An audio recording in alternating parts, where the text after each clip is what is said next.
five-pronged seal struck Naruto Uzumaki's abdomen with the precision of a surgical blunt force trauma.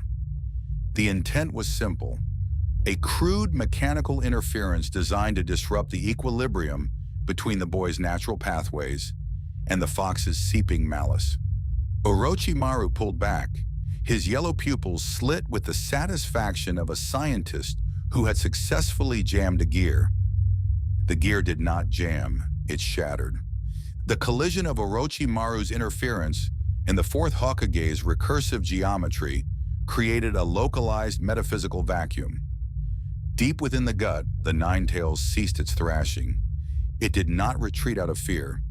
It went silent because the atmospheric pressure inside the seal had just plummeted to a degree that suggested the presence of a superior predator. A rhythmic thumping began, not the frantic pulse of a terrified 12-year-old, but a heavy tectonic resonance. Naruto's body did not fall. He remained pinned against the giant trunk of the tree by an invisible weight that exceeded the structural, load-bearing capacity of the bark behind him. The wood fiber groaned, then liquefied into pulp under the sheer density of the presence now occupying the boy's skin. Black markings crawled across Naruto's cheekbones, cutting through the whiskered scars with the permanence of obsidian ink. The boy's eyes snapped open. The blue had been replaced by a flat, predatory crimson, underscored by a second pair of lids beginning to tear through the flesh of his lower orbits. The air in a 40-meter radius grew heavy with the scent of ozone and copper. Yo, we were supposed to wait for the Leaf Kids to tire out. That was the plan. Mubi said we'd just snatch the scroll when they were sleeping, but the blonde one, he's not breathing right. He's not breathing at all. He just stood up, but his knees didn't even bend. He just kind of floated into a standing position, like a puppet being yanked by a wire made of hate. And the smell, it smells like a butcher shop in the middle of a lightning storm. My hands won't stop shaking. I can't even grip my kunai. I think the forest just went quiet because it's waiting for us to die. The entity inhabiting the vessel tilted its head. The cervical vertebrae snapped in a rapid staccato sequence. Crack, crack, crack, as it calibrated the range of motion in this new, soft architecture. How small, the voice said. It wasn't the boy's vocal cords. The sound was produced by a forced vibration of the surrounding air, a layered, guttural rasp that carried the weight of 1,000 years of refined slaughter. The invader looked at his hands. Short fingers, soft calluses, no claws yet. He felt the latent energy of this world, thin, gaseous, and filtered through these meridians. It was a clumsy system compared to the raw, jagged purity of cursed energy. But the volume was intriguing. He felt the 10 fragments of his soul scattered across this geography like open sores on a map. They were distant, pulsing with a low-frequency hum that demanded reunification. He didn't need a map. He could feel the gravity of his own power pulling on the horizon. A giant centipede, a remnant of the forest's oversized ecosystem, lunged from the canopy, triggered by the sudden spike in biological heat. It was 30 feet of chitin and venom. The boy didn't move. He didn't even look up. A single invisible horizontal displacement occurred. The atmospheric pressure in a direct line with the centipede's trajectory vanished for a microsecond. The creature didn't just die. It was anatomically deconstructed. The first cut bifurcated the head. The second through 10th cuts reduced the remaining 30 feet of segmented body into symmetrical cubes of leaking gray fluid and shattered shell. The pieces hit the forest floor with the synchronized wet thuds of a butcher dropping offal. Cleave, the boy whispered, the word a soft exhale of boredom. The fox growled from the depths. It was a sound of territorial outrage. The invader's consciousness drifted inward, standing before the massive golden gates. He didn't look at the fox. He looked at the seal.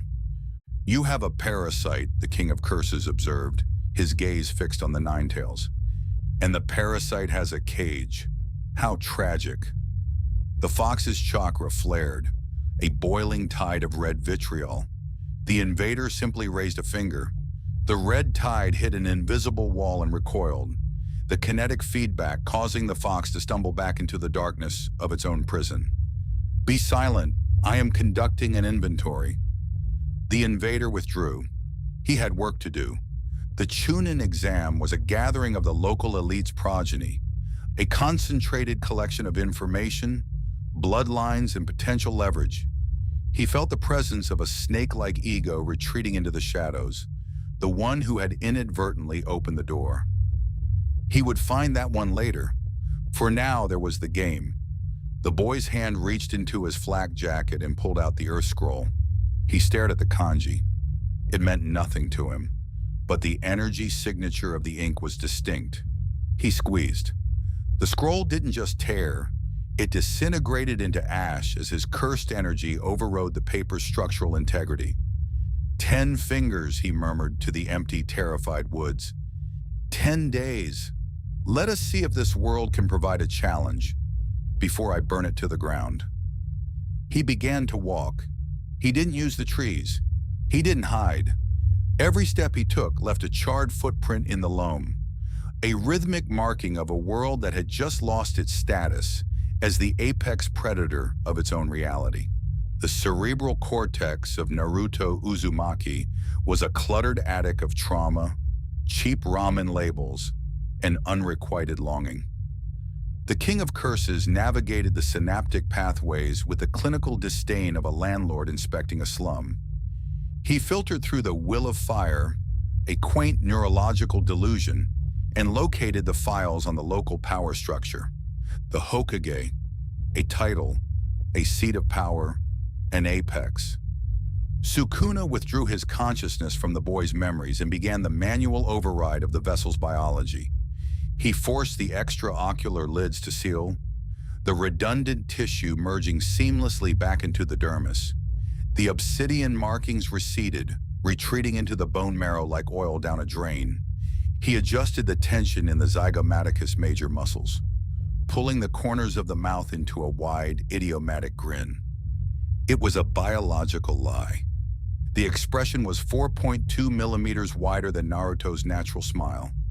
A mask of mirth stretched over a core of ancient malice.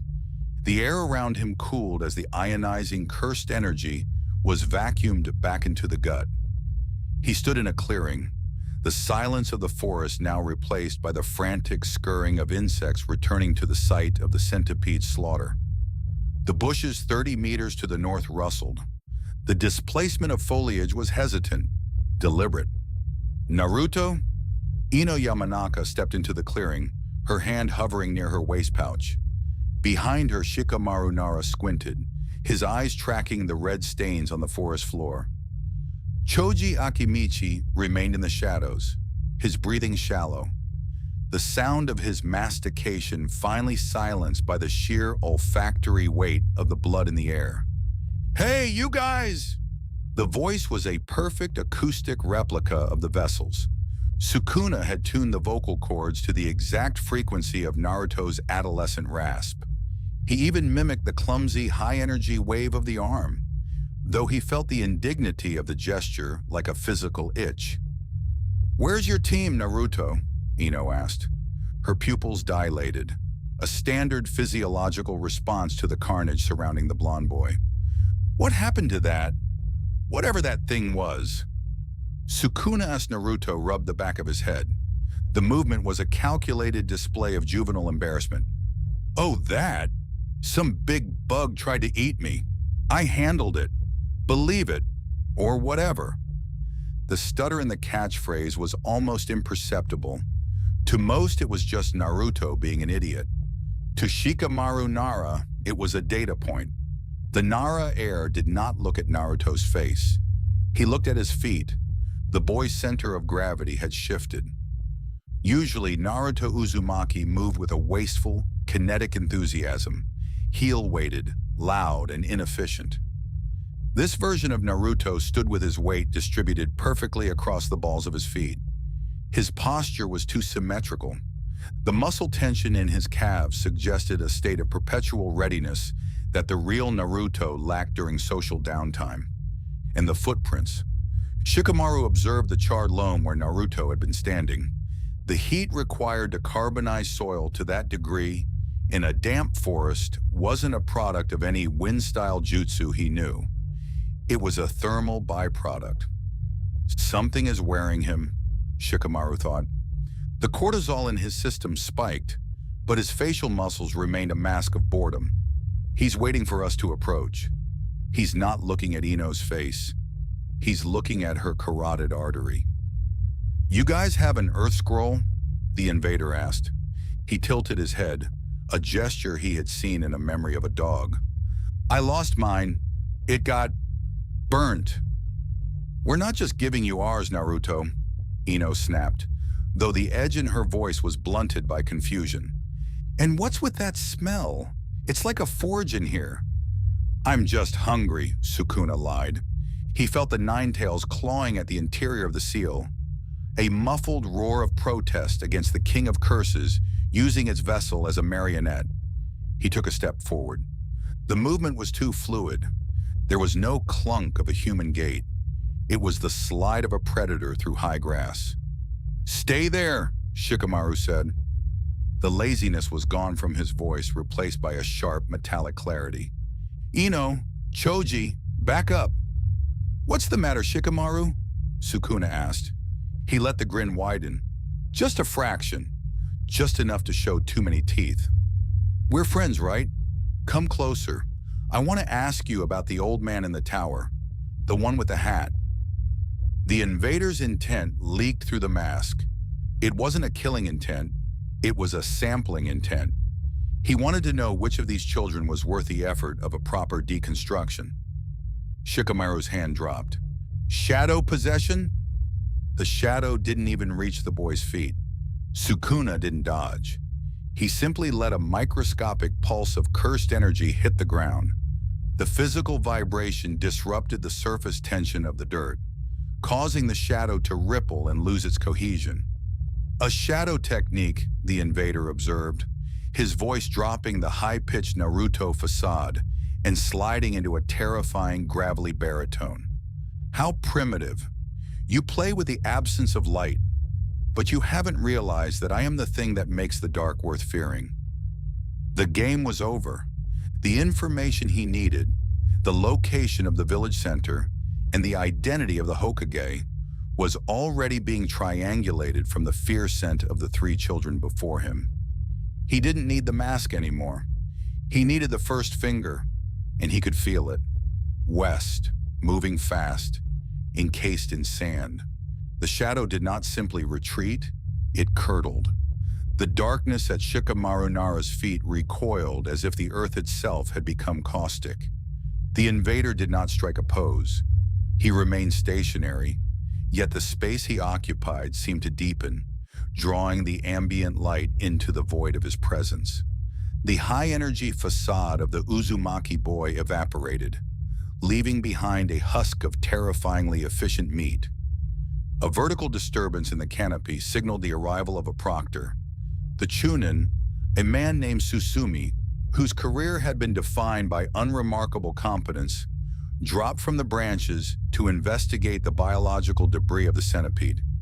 He landed 3 meters from the entity wearing Naruto's skin.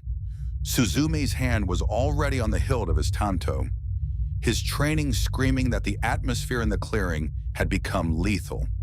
He never completed the draw. The invader didn't turn his head. He merely flicked a wrist, a gesture of dismissive boredom. The atmospheric pressure in a localized 2-millimeter wide plane accelerated to Mach 3. Suzumi's torso didn't just split, it underwent a total structural failure. The cut originated at the left clavicle and exited through the right iliac crest. The transition was so instantaneous that the man's nervous system continued to send signals of confusion for 0.4 seconds after his heart had been physically bisected. The sound was not a scream. It was the wet, heavy slide of 80 kilograms of organic matter separating along a perfectly flat axis. The proctor was there. Then he was 2 different things. It wasn't like a sword cut. It was like the world just decided he shouldn't be one piece anymore. I can't smell the barbecue chips in my bag. I can only smell the inside of that man's stomach. My legs are heavy. They feel like they're made of lead. I want to run, but I think if I move, whatever did that will notice I'm alive. Shikamaru is standing very still. I've never seen him this still, not even when he's thinking. The invader stepped over the widening pool of copper-scented slurry. He didn't look at the remains. He looked at the boy with the ponytail. "You!" the voice rasped, the tone carrying the resonance of a tomb being forced open. "You have a functioning intellect, a rarity in this damp litter box." Shikamaru Nara did not move. His pupils were pinpricks. He was watching the blood on the grass. It wasn't splashing. It was being repelled by an invisible, spherical perimeter around the Naruto entity. "The old man in the tower," the invader continued, "the one who manages this cattle pen. You will take me to him, not as a prisoner, as a herald." "And if I refuse?" Shikamaru's voice was a brittle wire. The invader tilted the vessel's head. "Then I will deconstruct the boy with the snacks. I will start with his extremities and work inward. I will ensure his brain remains oxygenated until the final 3 centimeters of his spinal column are removed. It will be a tedious use of my time, but I find that I enjoy the repetition." The threat wasn't delivered with heat. It was a weather report. Shikamaru's mind, a machine of tactical geometry, ran 18,000 simulations in the span of 3 heartbeats. In 17,999 of them, Team 10 died in under 2 seconds. In the final simulation, they died in 1.8. "Ino Choji, fall in," Shikamaru commanded. The words were heavy with the weight of a boy who had just realized he was no longer playing a game. The invader's smile returned, the same 4.2 millimeter, too-wide grin. "Good, we shall walk. I wish to observe the architecture. It's important to know the grain of the wood before you splinter it." They began to move through the forest of death. The invader walked at the head of the formation, his hands tucked into his pockets, his gait relaxed and rhythmic. Behind him, the 3 Genin followed like a funeral procession. The forest, usually a cacophony of predatory hunger, went silent as they passed. The birds did not flee. They simply stopped breathing until the ripples in reality had moved beyond their territory. The invader could feel the pulse of the finger to the west. The sand vessel was moving. But there was another pull. The tower, the center of the web. He wanted to see the Hokage. He wanted to see if the apex of this world was worth the effort of a proper execution, or if he would simply be another Suzume, a dull interruption in a long, long day. Deep within the gut, the Ninetails roared, its claws scraping against the bars of the cage. Sukuna ignored it. The fox was a battery, nothing more. "Tell me, boy with the hair," Sukuna said, his voice cutting through the humid silence. "Does your leader value the lives of his subjects, or is the will of fire just a poetic way to describe a suicide pact?" Shikamaru didn't answer. He was too busy memorizing the way the invader's shadow didn't align with the sun. It was a small detail, a glitch in the world's rendering. The central tower of the Forest of Death stood as a brutalist monolith amidst the overgrowth, its concrete skin stained by decades of humidity and failed ambitions. The air in the clearing did not circulate. It stagnated, thick with the scent of pine needles and the looming metallic tang of the finger hidden within the Sangenin's gourd. The 2 groups entered the clearing from opposite apertures of the forest. On the left, Team 10 followed the entity wearing Naruto Uzumaki's skin.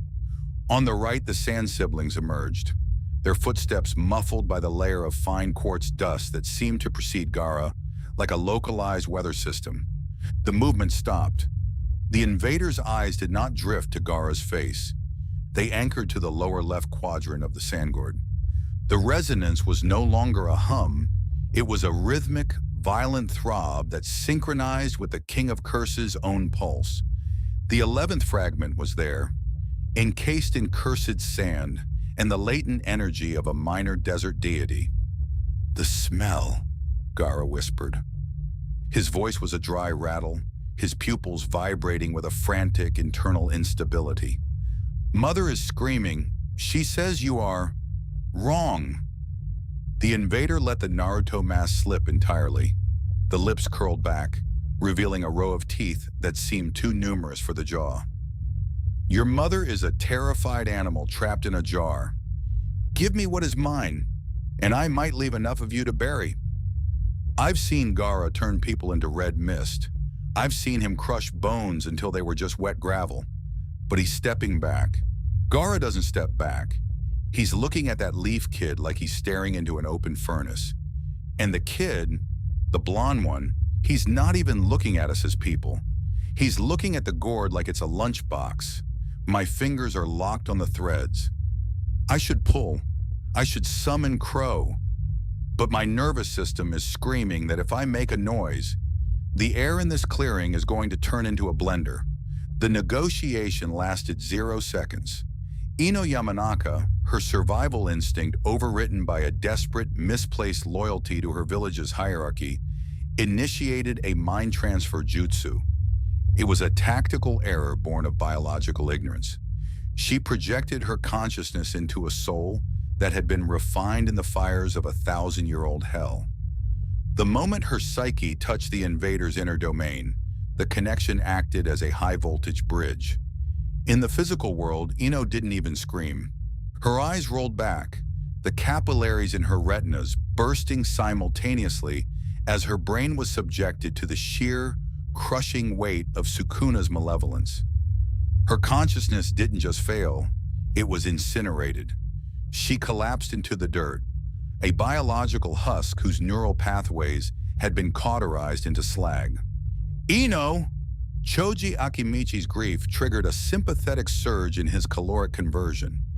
He expanded, his fist becoming a 5-ton wrecking ball of meat and momentum. He was dead before the first calorie had fully oxidized. The invader performed a 3-way cleave. The first cut removed Choji's right arm at the deltoid. The second bisected his torso at the 3rd lumbar vertebra. The third, a vertical dismantle, split the boy's head along the sagittal suture. The kinetic energy of the giant's own charge carried his segments forward, painting the concrete of the tower in a symmetrical, 3-part spray of crimson and intestinal matter. Shikamaru Nara watched his teammates become geography. He didn't move. His brain, a machine built for logic, had reached the only logical conclusion. The entity before him was not a ninja. It was a natural disaster with a personality. "Kankuro, move!" Tamari's warning was a fraction of a second too slow. Kankuro attempted to shield himself with his puppets. The specialized wood of the crow was treated to withstand explosive tags. It was not treated to withstand a localized collapse of atmospheric integrity. The invader flicked a finger. The crow disintegrated into toothpicks. The cuts continued through the wood and into Kankuro's chest. His ribcage opened like a double door. The sternum shattered into 22 distinct shards that punctured his lungs. He fell backward, his life leaking into the sand in rhythmic, wet gasps. "You're making a mess," Gaara said. The sand in his gourd erupted, not in a defensive wall, but in a tidal wave of golden-brown grit. The invader didn't dodge. He laughed, a sound like grinding stones. "Finally," Sukuna rasped, "a vessel with enough volume to be interesting." The sand hit the invader's perimeter and was instantly repelled by a repulsive pulse of cursed energy. The friction between the sand and the invisible wall generated enough thermal energy to turn the leading edge of the wave into molten glass. The King of Curses reached out and gripped the air. The tower's outer wall groaned as the structural load-bearing beams twisted. The 11th finger, sensing its master, began to vibrate with such intensity that Gaara's gourd cracked from the inside out. The midpoint had arrived. The Forest of Death was no longer an exam. It was an altar. The King of Curses paused. The 0.04 seconds required to execute the Shukaku vessel was an affordable expenditure. But the long-term utility of the Naruto Uzumaki identity had not yet been fully exhausted. To burn the village now would be a crude indulgence. To inhabit it, to let the will of fire act as a thermal blanket for his own germination, that was the superior play. Sukuna did not retreat, he pivoted. The air around Gaara's gourd didn't just vibrate, it underwent a phase shift. The tensile strength of the sand, infused with the One-Tail's chakra, failed as the invader applied a localized gravitational shear. The clay and cork vessel didn't explode. It peeled open like a piece of fruit. From the center of the grid, a blackened, mummified digit floated into the air. It was the 11th fragment. It hummed with a frequency that caused the nearby concrete tower to develop microfractures along its stress points. Sukuna reached out. The finger didn't touch his hand. It dissolved into a mist of pure, concentrated malice that was absorbed through the pores of Naruto's palm. The physical response was instantaneous. The second pair of eyes beneath Naruto's tear ducts didn't just open, they stabilized. The boy's height increased by 3 centimeters as the skeletal structure densified to accommodate the surge in cursed energy. Then, the mask went back on. I saw it. I saw him reach into Gaara's defense like it was water. He didn't use a jutsu. He didn't even use a hand sign. He just took it. And then the monster changed. The scary thing, the thing that killed Kankuro, it just blinked out. The blond boy fell to his knees. He started crying. He looked up at us with those blue eyes, and for a second, I almost believed he didn't just turn my brother into a jigsaw puzzle. But the air still tastes like a graveyard. He's lying. He's lying to the whole world, and I'm too scared to scream. Help! The voice was back to the high-pitched, desperate rasp of the Uzumaki boy. Sukuna slumped, letting his muscles go limp, forcing a rhythmic tremor into his hands. He collapsed next to the bifurcated remains of Choji Akimichi. He smeared the boy's blood across his own forehead with the calculated precision of a stage actor. Shikamaru, I couldn't. The sand. It just... The invader produced a convincing sob. It was a masterpiece of biological mimicry. He triggered the tear ducts, letting the saline flow over the whiskered cheeks. Shikamaru Nara stood 5 meters away. His heart rate was 140 beats per minute. His logic centers were screaming that the boy on the ground was a predator wearing a sheep's wool. But his eyes saw a traumatized teammate surrounded by the corpses of their friends. The heavy steel doors of the tower ground open. 3 ANBU operatives, masked in porcelain expressions of animals, flickered into the clearing. Their arrival was synchronized with the heavy, rhythmic thud of the Third Hokage's personal summons. They saw the carnage. They saw the Sand Jinchuriki, half transformed and howling in a state of neural collapse. They saw the remains of Team 10, and they saw Naruto Uzumaki huddled over the pieces of his peer, shaking with the horror of the event. Report! The lead ANBU commanded. The vacuum in his voice suggested a man who had seen everything. He was wrong. The sand... They went crazy! Sukuna as Naruto gasped. He pointed a shaking finger at Gaara. Ino tried to stop them. Choji, he tried to protect us. I don't know what happened. Everything just started cutting. The invader watched the ANBU through the veil of Naruto's hair. He was mapping their vitals. He was counting the hidden blades in their sleeves. He was calculating the exact amount of pressure required to snap the Hokage's neck when the time eventually came. Secure the survivors, the ANBU ordered. The Sand Genin are to be detained. Get the Uzumaki boy to the infirmary. Now, as the ANBU reached down to lift the traumatized boy, Sukuna allowed a single microscopic spark of amusement to flare in his crimson-tinted soul. He was no longer an invader in the forest. He was a virus that had just been invited into the heart of the host. The Konoha Hospital's intensive care wing smelled of industrial-grade bleach and the slow, rhythmic decay of failing organs. It was a sterile, boring box. The entity inside Naruto Uzumaki found the suspension of the game to be a necessary logistical hurdle. He sat upright in the bed, his torso wrapped in bandages that served no medical purpose other than to maintain the theater of injury. A bowl of instant ramen sat on the bedside table.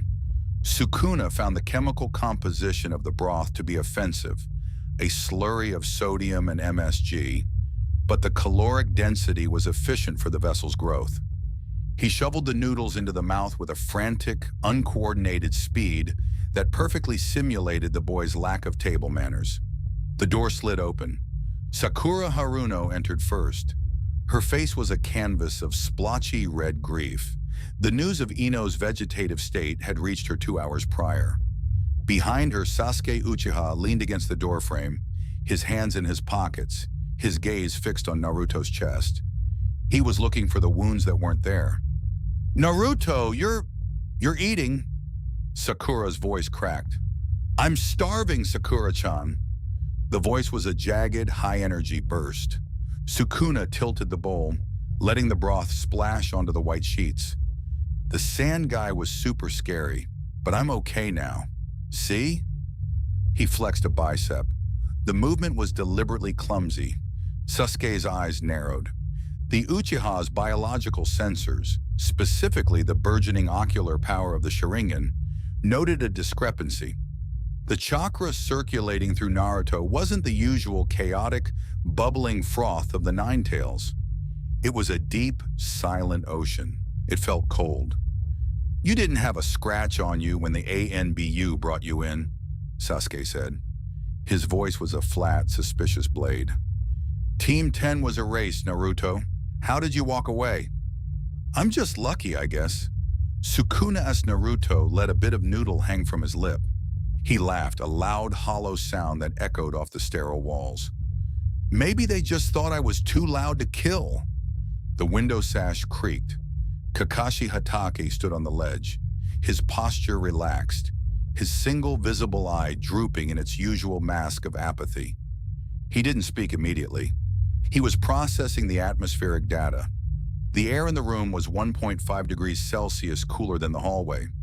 The scent of ozone, the lingering ghost of cursed energy, was being masked by the ramen. But it was there, clinging to the corners of the ceiling. Kakashi stepped inside.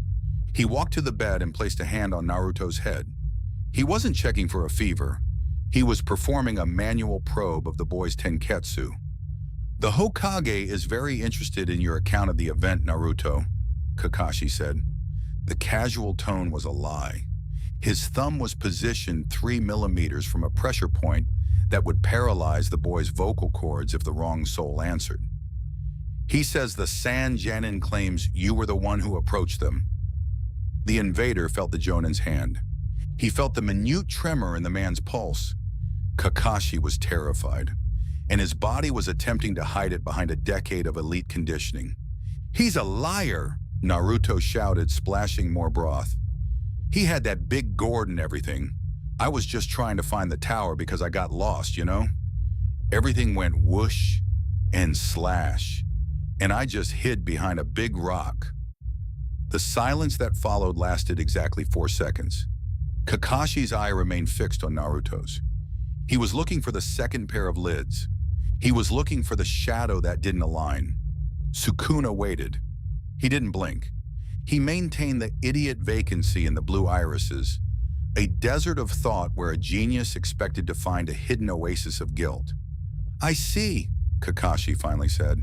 He pulled his hand away. The tension in the room, which had reached a threshold of 450 kilopascals of psychological pressure, snapped. "Well, you always were good at hiding when you were in trouble." "Hey, what's that supposed to mean, Kakashi-sensei?" The Jonin turned to the door, his hands back in his pockets. "It means you need to rest. Sasuke, Sakura, let's go. The proctors need to finish the paperwork." As the door closed, Kakashi glanced back over his shoulder. For a microsecond, the Naruto on the bed wasn't eating. He was sitting perfectly still, staring at the door with a level of focus that suggested he was memorizing the exact frequency of Kakashi's footsteps. Then the boy went back to loudly slurping his noodles. Just a coincidence, Kakashi murmured to himself in the hallway. The fox's chakra must be leaking. It's making the air feel heavy. He blew it off. He had to. The alternative, that the boy he had sworn to protect was currently a hollowed-out vessel for a primordial executioner, was a thought the Jonin's mind refused to render. Inside the room, the King of Curses set the bowl down. He wiped the broth from his chin. 3 days, Sukuna whispered to the empty room.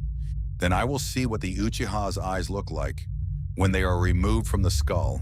The ambient temperature in the hospital room dropped 2.4 degrees as the door's magnetic seal was bypassed. The displacement of air was minimal, 0.08 liters, suggesting a professional calibrated for high-stealth infiltration. Kabuto Yakushi moved through the darkness with the fluidity of a predatory fish. His surgical scrubs were a perfect, unremarkable gray in the moonlight. He did not check the monitors first. He checked the seal.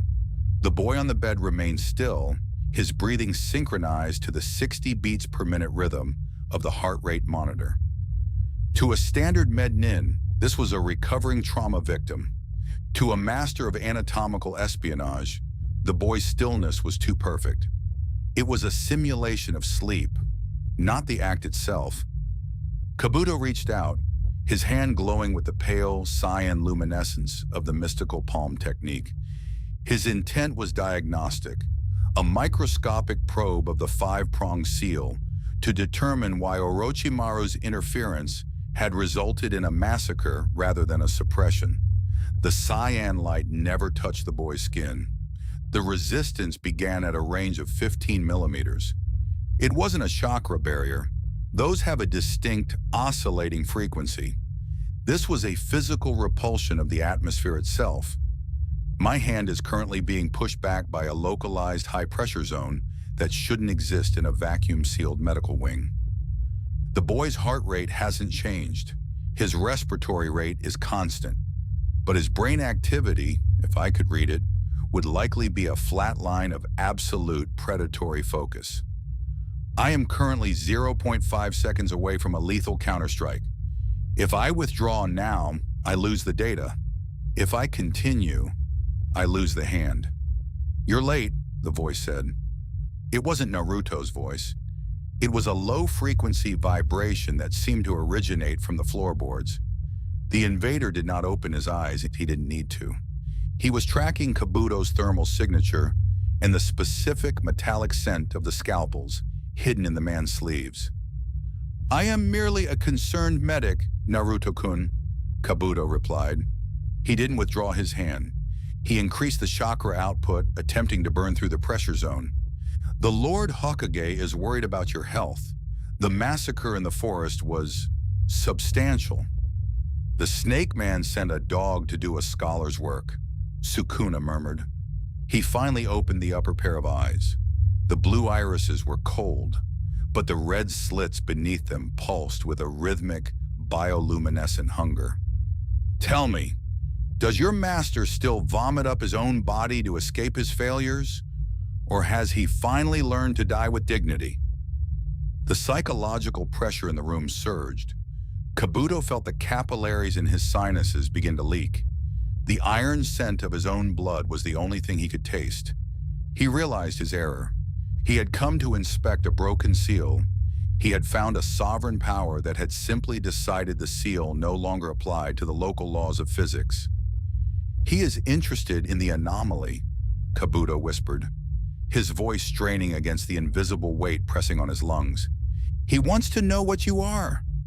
I am the thing he has been trying to become for 50 years, the invader stated, and failed. Sukuna moved. It wasn't a lunge. It was an instantaneous reconfiguration of space. One moment he was lying on the bed. The next he was standing. His hand wrapped around Kabuto's throat. He didn't squeeze. He didn't need to. He simply let a microscopic needle of cursed energy pierce Kabuto's carotid artery. Go back to your master, Sukuna whispered into the man's ear. Tell him that I have no interest in his evolution. But tell him this. I can feel 3 more of my fragments moving within his territory to the north. If he touches them, I will peel the skin from his soul while he is still conscious. The King of Curses released his grip. Kabuto collapsed, his nervous system misfiring as the foreign energy spiked through his meridians. He didn't wait to recover. He used a body flicker, his form blurring out of the room in a desperate, uncoordinated retreat. Sukuna walked back to the bed and sat down. He picked up a cold, half-eaten piece of apple from his tray and took a bite. "Genius," he chuckled, the sound echoing in the sterile room. "They play with shadows and snakes while the sky is falling. How charming." The hospital window did not shatter. It underwent a systematic structural failure at the molecular level. Sukuna applied a localized vibrational frequency to the glass, turning the silicate into a fine, silent dust that flowed outward on a draft of stale air. The entity stepped into the night. He did not utilize the rooftops in the manner of the local Hidden Village specialists. He simply walked through the air, his weight supported by invisible platforms of condensed cursed energy.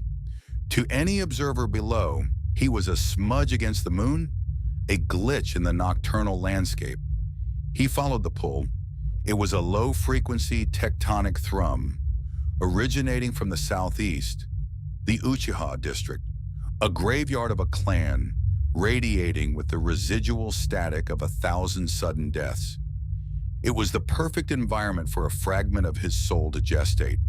4 rooms away, in the dark of the recovery ward, Shikamaru Nara lay perfectly still. His respiratory rate was a deliberate 12 breaths per minute. He was not sleeping. He was building a model. Fact: Naruto Uzumaki's standard operational procedure involves high decibel outbursts in linear tactical patterns. Observation: the entity at the tower operated with zero waste kinetic efficiency. Probability of personality shift due to trauma, 0.04%. Probability of external hijacking, 99.96%. Shikamaru closed his eyes, projecting a mental map of the forest of death. He recalculated the cleave trajectories. The cuts were not jutsu. There were no hand signs, no elemental conversion, and no chakra discharge detectable by standard sensory units. It was a fundamental restructuring of physical space. Hypothesis: the Naruto entity is tracking a specific energy signature. It moved toward Gaara with a 92% directness. It is now stationary in the hospital. If the pattern holds, it will move again once the scent is localized. Shikamaru's hand reached under his pillow, gripping a pencil. On the underside of the bed frame, he began to sketch a recursive logic gate. He wasn't planning a fight. He was planning a containment. He needed a medium that could hold a force that ignored the laws of friction and pressure. He needed the one thing the Leaf Village possessed in abundance: a seal capable of holding a god. Priority 1, inform the old man. Priority 0, ensure the entity doesn't realize I'm thinking. The Uchiha district was a masterclass in urban decay. The wooden gates groaned under the weight of neglected history. Sukuna landed in the center of the main thoroughfare.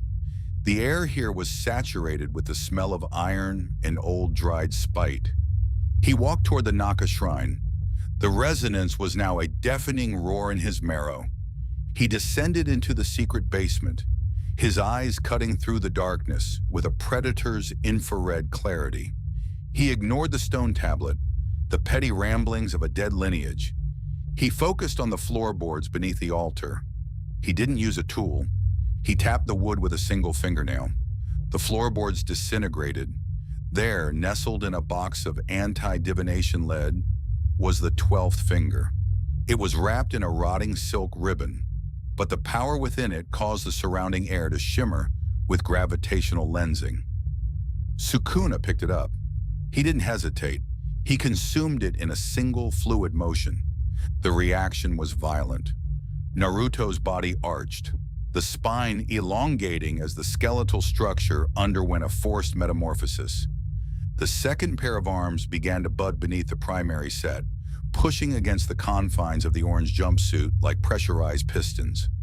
The black markings on his skin didn't just crawl, they burned, etching themselves into the dermis with the permanence of a brand. The King of Curses threw his head back and laughed. The sound did not stay within the shrine. It rippled outward, a shockwave of malevolence that caused every dog in the Konoha district to begin howling simultaneously. 12, Sukuna rasped. He looked at his hands, watching the secondary pair of eyes on his cheeks blink in perfect unison. The air in this village is beginning to taste like a funeral pyre. Let us see if the Hokage has the stomach to watch it burn. He turned back toward the hospital.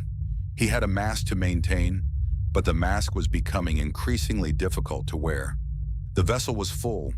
The game was reaching its terminal phase. The internal architecture of Naruto Uzumaki's mind had always been a damp, architectural disaster, a sewer of repressed memory and golden-caged malice. The absorption of the 12th finger did not simply add to the clutter, it was a hostile renovation. The mummified digit dissolved into the boy's synaptic pathways, acting as a corrosive catalyst. The black water of the subconscious began to boil. The temperature within the mental landscape rose until the rusted pipes groaned and began to weep a viscous, ink-black sludge. The King of Curses stood before the massive gold-barred gate. He did not look up at the mountain of fur and hatred behind it. He looked at the floor, watching his own shadow stretch and bifurcate, the silhouette now possessing 4 distinct arms. The fox did not growl. It screamed, a sound of localized tectonic displacement that vibrated through the very foundation of the boy's identity. "You are a stain," the Nine-Tails hissed, its voice the sound of grinding boulders. The massive claws scraped against the bars, generating sparks that illuminated the widening markings on the invader's face. "You bring the scent of a dead world into my cage." "A cage is only a cage if the occupant lacks the imagination to leave," the invader replied. He didn't use a hand sign. He simply adjusted the weight of his presence. "You are a battery that believes itself to be a god. I have consumed deities that had more dignity in their death rattles than you have in your entire existence." The fox lunged, a massive clawed hand, imbued with enough raw, boiling chakra to vaporize a city block, slammed against the bars of the seal. The invader did not move. The invisible perimeter of his malevolent shrine manifested for a microsecond. The kinetic energy of the fox's strike was not stopped. It was redirected. The atmospheric pressure within the cage skyrocketed, forcing the fox's own weight back onto its joints. The sound of the beast's radius snapping, crack, crack, echoed through the mental hallways like a gunshot. "Dismantle," the invader whispered. He didn't target the fox. He targeted the space between the fox's cells. The beast didn't bleed. It began to fray. The red chakra, usually a cohesive tide of vitriol, started to separate into distinct, jagged strands. The fox roared in genuine, biological confusion. It had spent millennia as the ultimate predator of the elemental nations, and it was currently being deconstructed by a being that treated its power like a cluttered desk. "It's cold. It's so cold I can't feel my toes anymore. I'm at the bottom of the water looking up. I see the big fox, and I see me, but it isn't me. It's taller. It has too many arms. Every time they hit each other, my head feels like it's being kicked by a mule. I want to go home. I want to go to Ichiraku's, but the water is turning black, and I think the tall me is drinking the water. He's drinking everything." The battle lasted for 3 minutes of subjective time. In the physical world, the body of Naruto Uzumaki lay on the floor of the Naka shrine. His back arched at a 45-degree angle, the secondary pair of arms twitching as they fought for permanent manifestation. The invader stepped through the bars. The seal, weakened by the internal structural collapse, did not repel him. He placed a hand on the fox's snout. "You will be silent," Sukuna commanded. "I have no interest in your petty grudges with this village. You are the engine. I am the driver. If you attempt to stall, I will peel the chakra from your bones and use it to fuel a bonfire that will be seen from the moon." The red eyes of the fox flickered. For the first time in its immortal life, it recognized a ceiling. It settled back into the darkness, its breathing heavy and rhythmic, the broken bone already knitting back together with a sullen, defeated speed. The invader withdrew from the mindscape. He opened his physical eyes. He was back in the Uchiha basement. The secondary arms, sensing the need for the Naruto mask, receded into the torso, leaving only 4 faint circular scars beneath the ribs. The black markings faded to a dull, translucent gray. He stood up. The smell of the rotting silk ribbon lingered on his breath, a sensory thread of ancient, preserved death. He began the walk back to the hospital. He moved with a new, terrifying grace. The 12th finger had given him more than power. It had given him authority over the vessel's biology. The fox was no longer a threat. It was a resource. The dawn was 40 minutes away. Shikamaru Nara was waiting. The third Hokage was coming. The King of Curses adjusted the orange jumpsuit, smoothing out the wrinkles. He practiced the idiot grin in the darkness of the alleyway. It was easier now. Everything was easier when you owned the house. The mental domain had reached a state of stagnant equilibrium. The black water was still, mirroring the golden bars of the cage with a clarity that suggested the cessation of all internal conflict. The invader sat cross-legged on the surface of the subconscious lake. He did not sink. He occupied the space with a density that the local physics could not categorize. Behind the bars, the nine-tails lay with its snout pressed against its paws. The beast's orange fur was matted with the drying residue of its own ruptured chakra. "Explain the conversion," the invader commanded. The process was crude. Cursed energy was a jagged, entropic force born of the spirit's friction with reality. Chakra, however, was a composite, a binary blend of physical cellular vitality and spiritual intent. It required molding. It was a fluid, dynamic system that relied on the 361 tenketsu points to act as pressure valves. The fox spoke with the resigned cadence of a librarian forced to catalog his own execution. It detailed the elemental affinities, the specific vibrational frequencies required to turn the fluid into lightning, fire, or wind. The invader listened with clinical detachment. He began to map the Naruto vessel's meridians. He didn't mold the chakra, he disciplined it. He forced the boy's spiritual energy to align with the jagged rhythm of his own cursed soul. The result was a hybrid energy signature, something that possessed the high-volume output of a Jinchuriki, but the surgical, invisible lethality of a special-grade curse. "It is a gaseous medium," the invader noted, "efficient for parlor tricks, wasteful for absolute erasure, but the volume is sufficient." The hospital door slid open at 06:15. Hiruzen Sarutobi did not enter alone. 2 ANBU masked in crane and bore took positions in the blind spots of the room. The Hokage's silk robes rustled, a dry, papery sound that carried the weight of a man who had buried too many students. He looked at the boy on the bed. Naruto was not slurping ramen. He was sitting in a perfect meditative posture, spine aligned, breathing deep and rhythmic. The air in the room was not cold, it was warm. It felt like a summer afternoon in a forest that had just been cleared of its predators. "Lord Hokage," the boy said. The voice was clear. It lacked the frantic, desperate energy of the Naruto Uzumaki who painted monuments. It possessed a terrifying, centered gravity. "Naruto," Hiruzen replied, his hand tightening on the head of his staff. "The sensory division reports a shift. The seal, it's silent."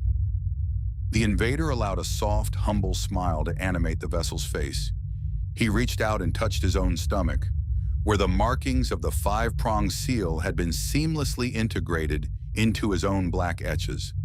"I talked to him," the boy whispered. He looked up, his blue eyes shimmering with a faked, tearful sincerity.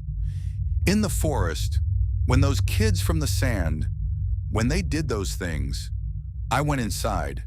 I told the fox that we couldn't keep fighting each other. I told him that if he wanted to live, he had to give me his strength to protect the village.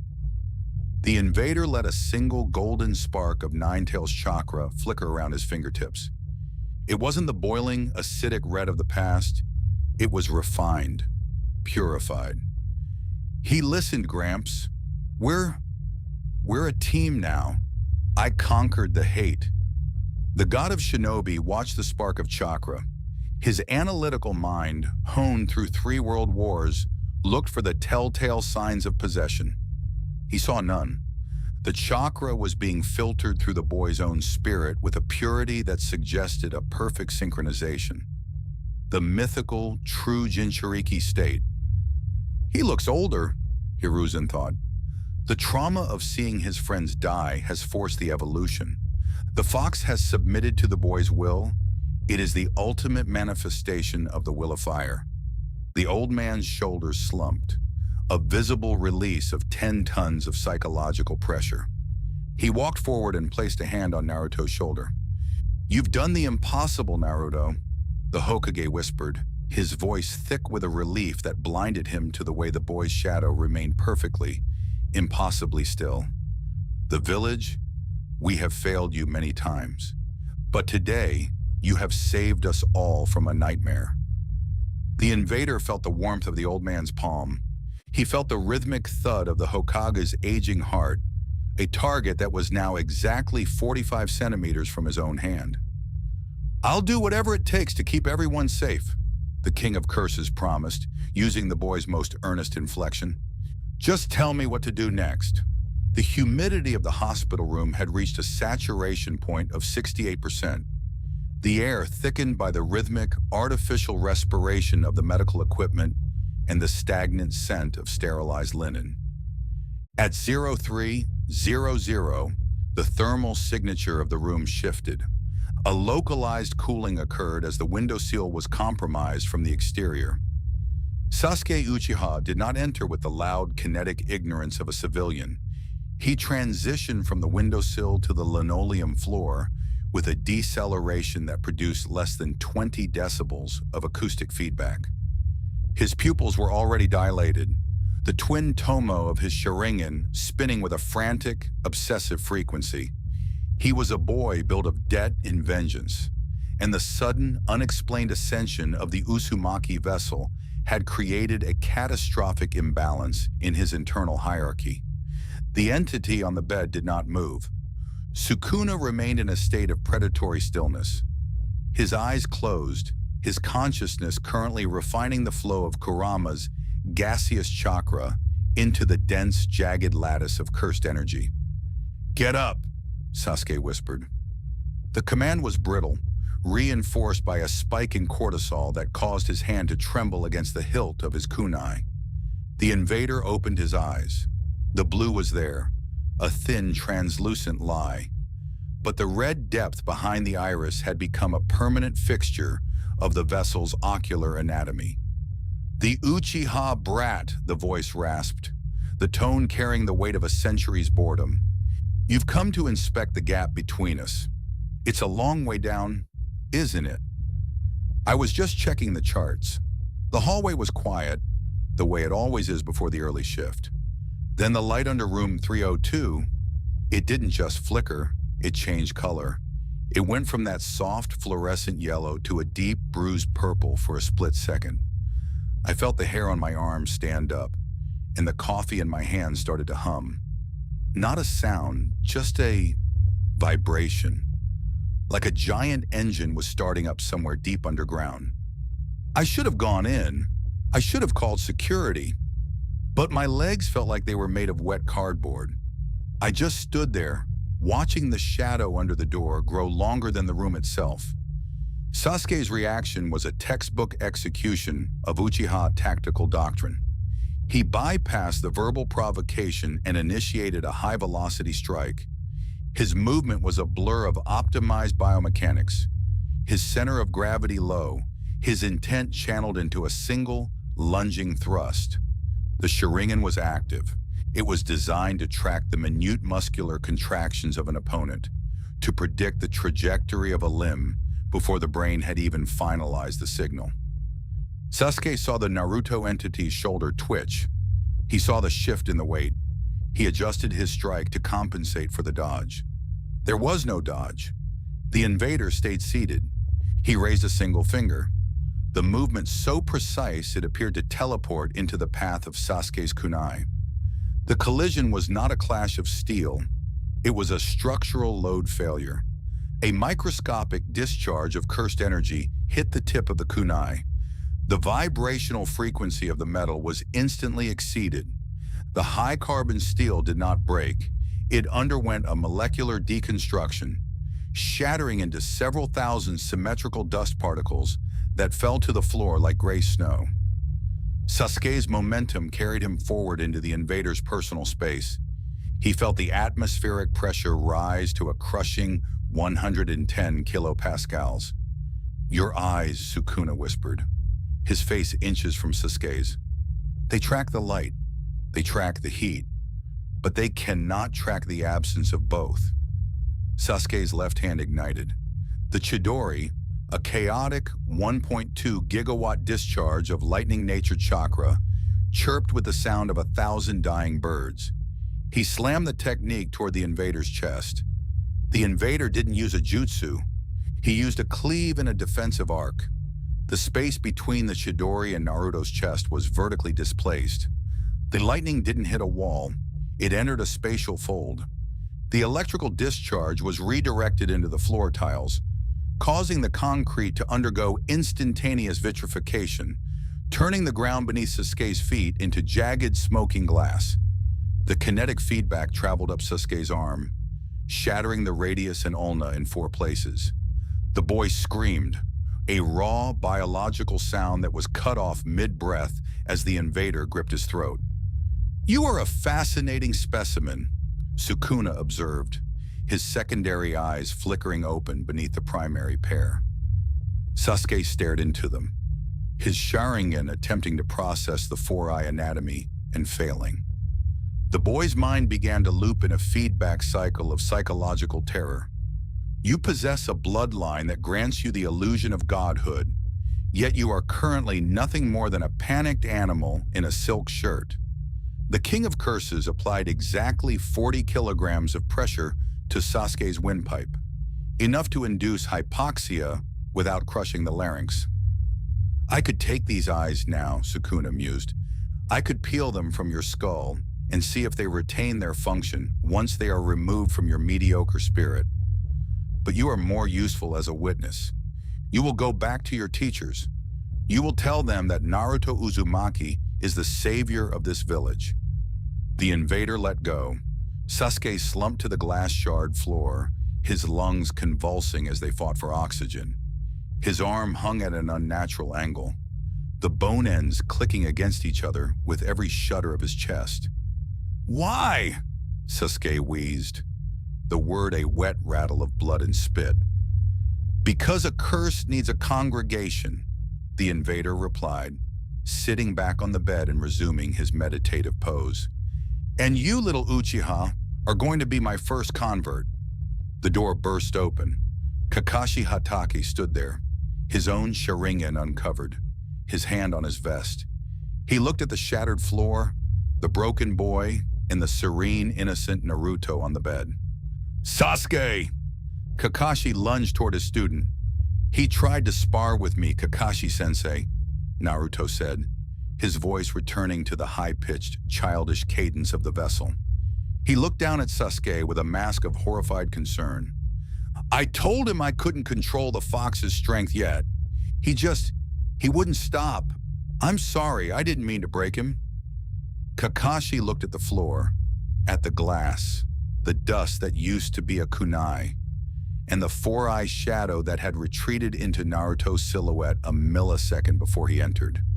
He looked at Naruto's face. The boy was crying. The saline was real. The trembling was real. "It's okay, Naruto," Kakashi said, his voice flat, devoid of its usual warmth. He picked up Sasuke's limp body. It was an accident. We'll get him to the surgeons. As Kakashi walked out, his back turned, the Naruto on the bed stopped crying. He wiped a tear with a single black-clawed thumb that receded back into the skin as he did so. The game was no longer being played. It was being managed. The neurological architecture of the Uchiha brain was designed for a specific traumatic alchemy. In the sterile dark of the ICU, Sasuke's occipital lobe underwent a localized firestorm. The image of the four-eyed entity, the biological impossibility of its movement, the cold vacuum of its presence, burned through his previous visual processing limits. The two tomoe in his left eye did not simply rotate. They underwent a forced mitotic division. The third tomo manifested as a jagged, ink-black scar against the crimson iris. The visual field shifted. He no longer saw Naruto. He saw the atmospheric displacement surrounding the vessel. He saw the way the air itself refused to touch the boy's skin. The trauma had provided the clarity, and the clarity had provided the terror. Danzo Shimura did not walk into the hospital wing. He permeated the space. The tapping of his cane was a rhythmic, 60 beats per minute countdown. He did not look at the boy with the sympathy of a grandfather or the weariness of the Hokage. He looked at the vessel as a tactical asset with a faulty ignition switch. "Leave us," Danzo commanded. The ANBU in the shadows did not hesitate. They vanished, leaving the king of curses and the architect of the root in a silence so thick it felt like physical weight. The invader sat on the bed, his Naruto mask a masterpiece of twitchy adolescent fatigue. "Old man, you with the bandages. Gramps said I was supposed to rest." Danzo did not answer with words. He reached into his robes and produced a seal, the reverse tetragram binding modified for diagnostic disruption. He slammed the paper onto Naruto's sternum. The intent was to trigger a violent, reflexive surge of Nine-Tails chakra. A standard Jinchuriki would have undergone an immediate physical mutation, the red vitriol of the fox erupting in a defensive cloak. The response was perfect. Naruto's body jolted. A high decibel roar of boiling red energy flooded the room. The whisker marks thickened. The eyes turned slitted and savage. The floorboards beneath the bed cracked as 400 kilopascals of pressure radiated from the boy's core. To any observer, it was the fox protecting its host. Danzo watched the red tide. He watched the way the chakra licked at his own robes. Then he looked at the boy's hands. The fingers were relaxed. Not a single muscle in the forearm had tightened to manage the sudden surge of energy. The boy's heart rate had actually decreased during the eruption. The resonance hit. It was a jagged, high-frequency scream originating from the northern quadrant of the village. 2 fingers. They were being moved. Orochimaru was fleeing. The fragments of Sukuna's soul were vibrating with a rhythmic agony, calling to the mass within the Naruto vessel. The invader felt the seizure coming. It was a biological feedback loop, the soul attempting to exit the vessel to reunite with its fragments. He forced the Nine-Tails chakra to act as a dampener, wrapping the red energy around his own nerves like a lead casing. "Is that enough?" the boy gasped, the fox-slit eyes leaking a faked, watery fear. "It hurts, old man. Make it stop." Danzo pulled the seal back. The red chakra vanished instantly. Too instantly. There was no tapering, no lingering heat, no exhaustion. It was like a light switch being flipped by a professional. "The fox is a beast of chaos," Danzo said, his voice a dry rasp of shifting tectonic plates. "It does not possess the discipline to hide its own nature so completely." The invader's idiot grin didn't falter, but the shadow beneath the bed elongated, splitting into 4 distinct, clawed appendages that gripped the floor. "You are not the boy," Danzo stated. It wasn't a question. It was a clinical observation. The Uzumaki child lacked the capacity for such absolute, terrifying silence. I do not know what god or curse has inhabited this meat, but the fox is not the one in control. You are merely using it as a battery. The invader let the mask slip for 1 millisecond. The upper eyes stayed closed, but the voice that emerged was the gravelly, ancient baritone of the King of Curses. And yet, Sukuna whispered, your will of fire has already codified me as their savior. If you strike me now, you destroy your village's greatest deterrent. Do you have the stomach for that little parasite? Or will you play your part in my congregation? Danzo's grip on his cane tightened until the wood groaned. He recognized the geometry of the situation. He was staring at a Tier 7 threat that had successfully camouflaged itself as a national hero. Konoha requires a weapon, Danzo finally said, his morality already undergoing the necessary dark calcification. I do not care whose soul pulls the trigger, as long as the barrel is pointed at our enemies. He turned and walked toward the door. He had the information he needed. The Jinchuriki was gone. Something infinitely more efficient had taken its place. The shadows in the hospital's restricted tactics wing did not behave according to the standard laws of optics. They pooled in the corners like viscous oil, refusing to dissipate even when the overhead fluorescence hummed at peak luminosity. Kakashi Hatake stood by the window, his single eye fixed on the distant, charred silhouette of the Forest of Death.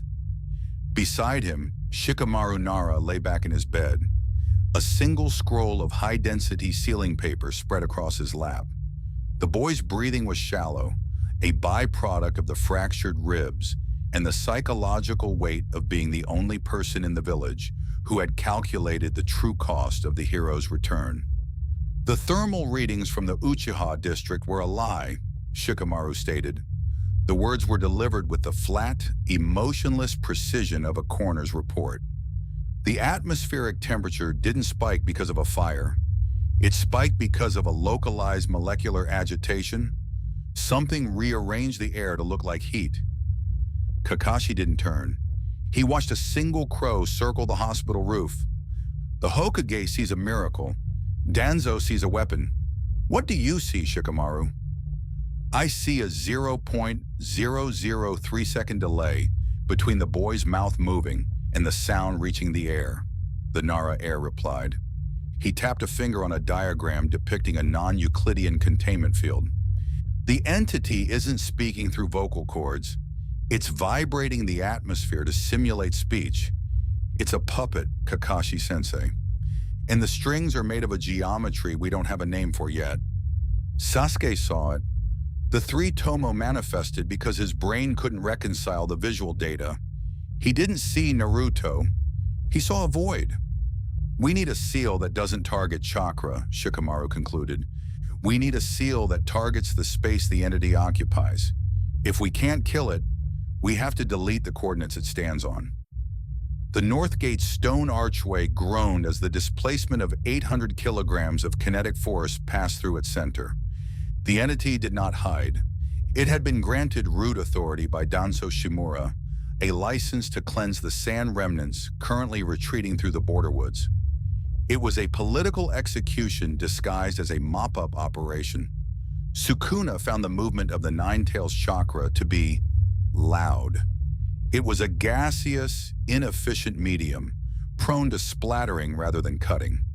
But as he sprinted through the canopy at Mach 1.2, he decided to indulge in the vessel's native toys. He did not use cleave. He did not use the invisible scalpels of his soul. Instead, he channeled the boiling red vitriol of the fox into his right hand. The energy didn't form a blade. It formed a jagged, chaotic claw of hyper-condensed plasma that scorched the bark of every tree he passed. How quaint, the invader whispered, his voice a layered rasp of the boy's vocal cords and his own ancient baritone. It's like hitting a fly with a mountain. 3 kilometers ahead, a sand courier, a Chunin tasked with carrying the final finger Orochimaru had failed to secure, leaped between the branches. The man was a specialist in desert-style wind manipulation. He felt the thermal spike behind him and attempted a great breakthrough to stall his pursuer. The invader didn't dodge the wind. He simply ran through it. The friction between the fox's chakra and the atmospheric pressure caused a localized sonic boom that shattered the courier's eardrums before the physical collision even occurred. The King of Curses reached out with the red claw. He didn't aim for the kill. He aimed for the sensation. The fox's chakra was an acidic, abrasive force. As the claw closed around the courier's torso, the man's flak jacket didn't just tear, it underwent an instantaneous thermal decomposition. The ribs beneath the fabric cracked as the heat caused the bone marrow to boil, the internal pressure resulting in a symmetrical eruption of steam and biological slurry from the man's mouth. The invader came to a halt on a high branch, the courier's upper half dangling from his glowing red grip. "Messy," Sukuna observed, his secondary eyes blinking with a genuine dark amusement. "No elegance, no precision, just noise." He reached into the smoking remains of the man's tactical pouch. The 13th finger sat there, cold and indifferent to the gore. The moment his skin touched the mummified flesh, the resonance hit with the force of a tectonic shift. The red chakra of the fox recoiled, hissed, and was instantly consumed by a surge of pure obsidian, cursed energy. The toy was discarded. The King of Curses threw his head back and swallowed the fragment. The forest went silent. The birds that hadn't already fled simply died where they sat, their hearts stopping from the sheer, crushing density of the presence now standing in the trees. 13, the invader rasped. He looked back toward the Leaf Village. The route mission was complete. The sand remnants were geography. He began the walk back, his gait no longer a run, but the slow, rhythmic stroll of a landlord returning to an estate he intended to burn for the insurance. The transition from the clinical sterility of the recovery ward to the damp, nocturnal weight of the Konoha training grounds was signaled by the fading scent of antiseptic, giving way to the heavy, iron-rich aroma of scorched earth. Kakashi Hatake moved with a mechanical precision that masked a spiraling neurological dread. Shikamaru Nara's spatial model had been a death sentence for his hope. The boy had proved, through the cold geometry of logic, that the entity they called Naruto was no longer a person, but a physical displacement in the shape of a child. The copy ninja came to a halt in Training Ground 7. The 3 wooden stumps, symbols of a simpler, linear past, cast long, jagged shadows across the grass. Sitting atop the center post was the vessel. The orange jumpsuit was now strained across a torso that had undergone a 15% increase in bone density. The skin of the neck was no longer tanned. It had assumed the pallid, translucent gray of a corpse beginning to fossilize. The 13th finger had settled into the boy's marrow, its resonance manifesting as a visible shimmer in the air. A gravitational lensing that caused the background trees to appear warped and elongated. Kakashi did not reach for his headband. He stood with his hands at his sides, his single eye fixed on the spot where Naruto's heart used to be. The rhythmic thumping he heard was not a pulse. It was a heavy tectonic vibration that set the very oxygen in his lungs on edge. "I remember a boy who couldn't stay quiet for 3 seconds," Kakashi said. The voice was brittle, a dry autumn leaf caught in a gale. "A boy who wanted to be the Hokage because he thought it would make people see him. He was loud, clumsy, and he had a spirit that could burn through any darkness. I'm looking for him, Naruto. I'm looking for the kid who promised to never go back on his word." The figure on the stump didn't move. The silence that followed was not an absence of sound, but a pressurized void. "He's still in there," Kakashi continued, his voice dropping into a desperate legato cadence. "The boy who cried for the fox. The boy who stood up to Zabuza. I can feel the chakra, Naruto. It's still yours. Fight it. Don't let this thing extinguish who you are." The entity tilted its head. The cervical vertebrae did not pop. They ground against each other with the sound of a tectonic plate shifting over a fault line. The vessel's eyes opened. The blue was a thin, evaporating mist. Behind it sat the four crimson orbits, focused with a lethal, anatomical clarity.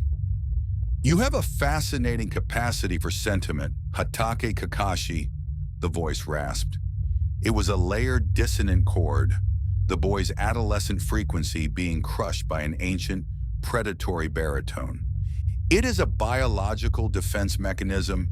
You cling to the memory of the dead because the reality of the living is too dense for your nervous system to process." The invader stood up. He didn't use his muscles to rise, he simply reconfigured his vertical coordinates.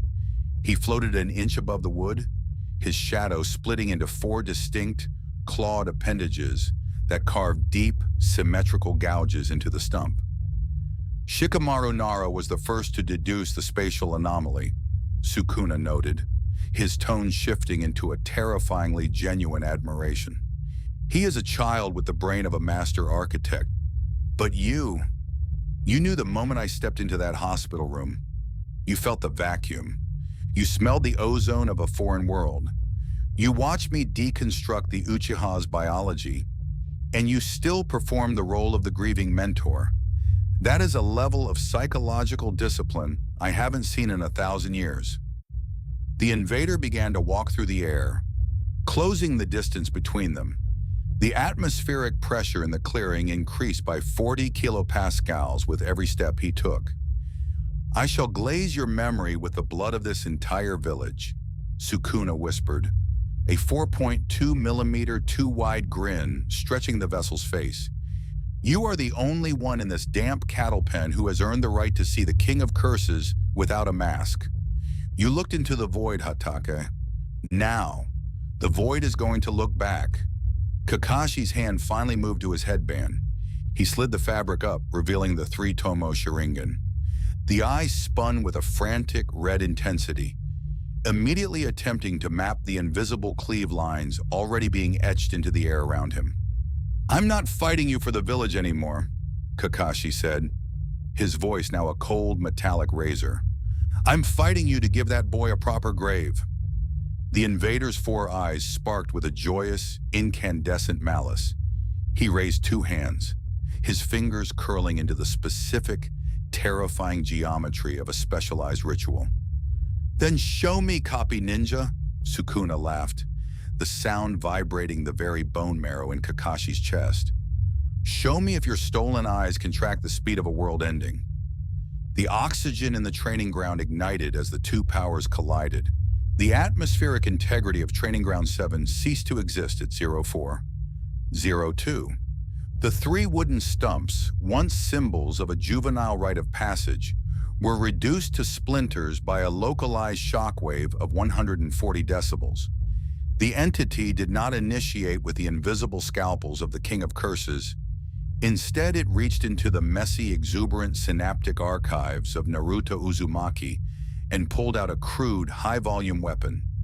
"Multi-shadow clone jutsu!" the voice rasped.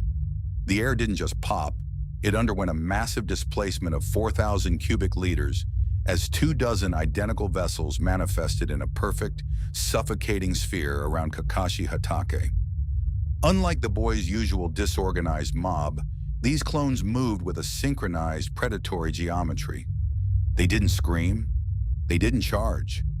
They held their positions with a stillness that suggested a hive mind calibrated for absolute anatomical efficiency.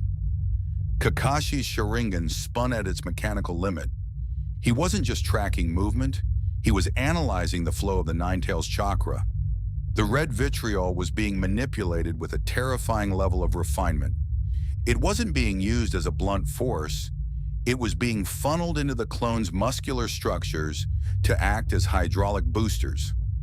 Observation: he is limiting himself.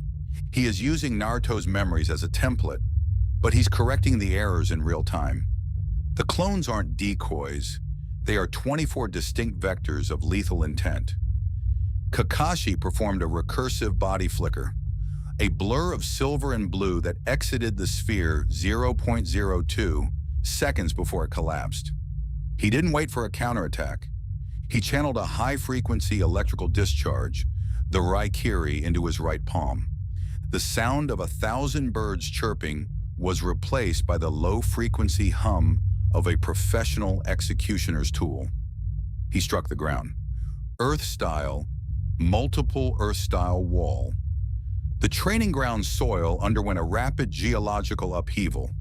4 walls of reinforced granite erupted, not as a defense, but as a series of funnels to isolate the clones.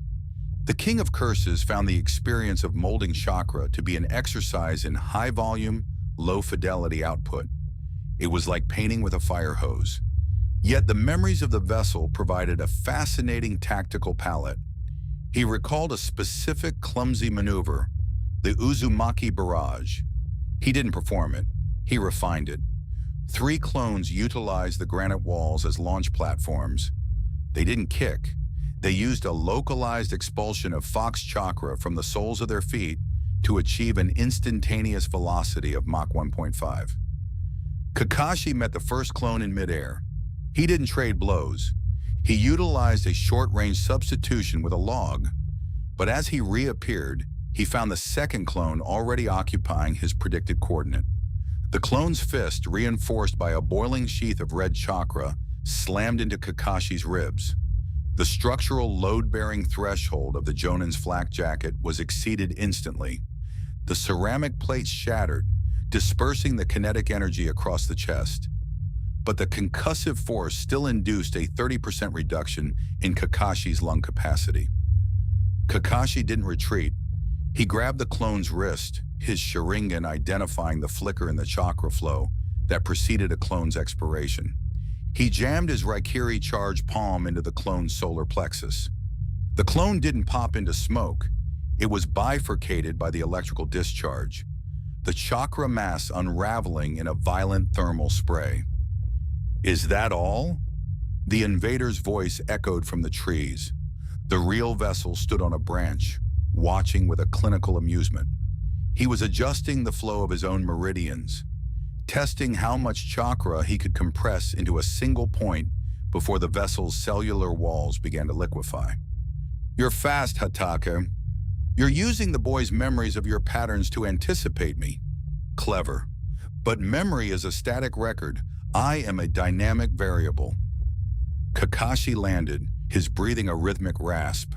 He realized he had the upper hand only because the entity was playing a game of translation, trying to speak the language of chakra with the mind of a god. He saw the opening. Sukuna, distracted by a tactical calculation regarding the Ninetail's tail density, left his left flank unshielded by chakra for 0.08 seconds.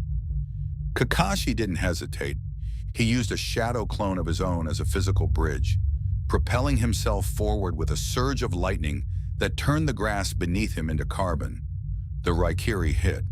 The high-frequency blade of lightning pierced through the vessel's chest, exiting through the posterior thoracic wall. The smell of charred meat and ozone filled the clearing. Kakashi's hand was buried to the wrist in Naruto Uzumaki's torso. The fox's chakra screamed, a high-pitched, dying whistle as the heart was physically disrupted. "It's over," Kakashi whispered, his eye bleeding from the strain of the Sharingan's focus. The invader didn't collapse. He didn't cough blood.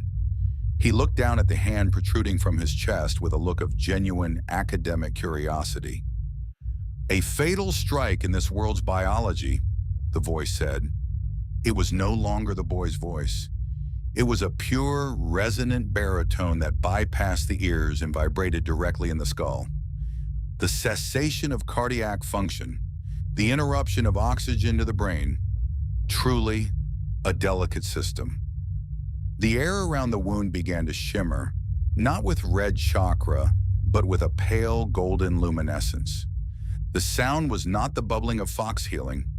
It was the sound of a recursive biological reconstruction. The charred tissue didn't just knit, it was replaced by new pristine muscle fiber that grew around Kakashi's arm with the speed of a blooming flower. Kakashi's Sharingan registered the impossibility. This wasn't a healing jutsu. There was no chakra conversion. It was a positive energy output that reversed the entropic state of the wound.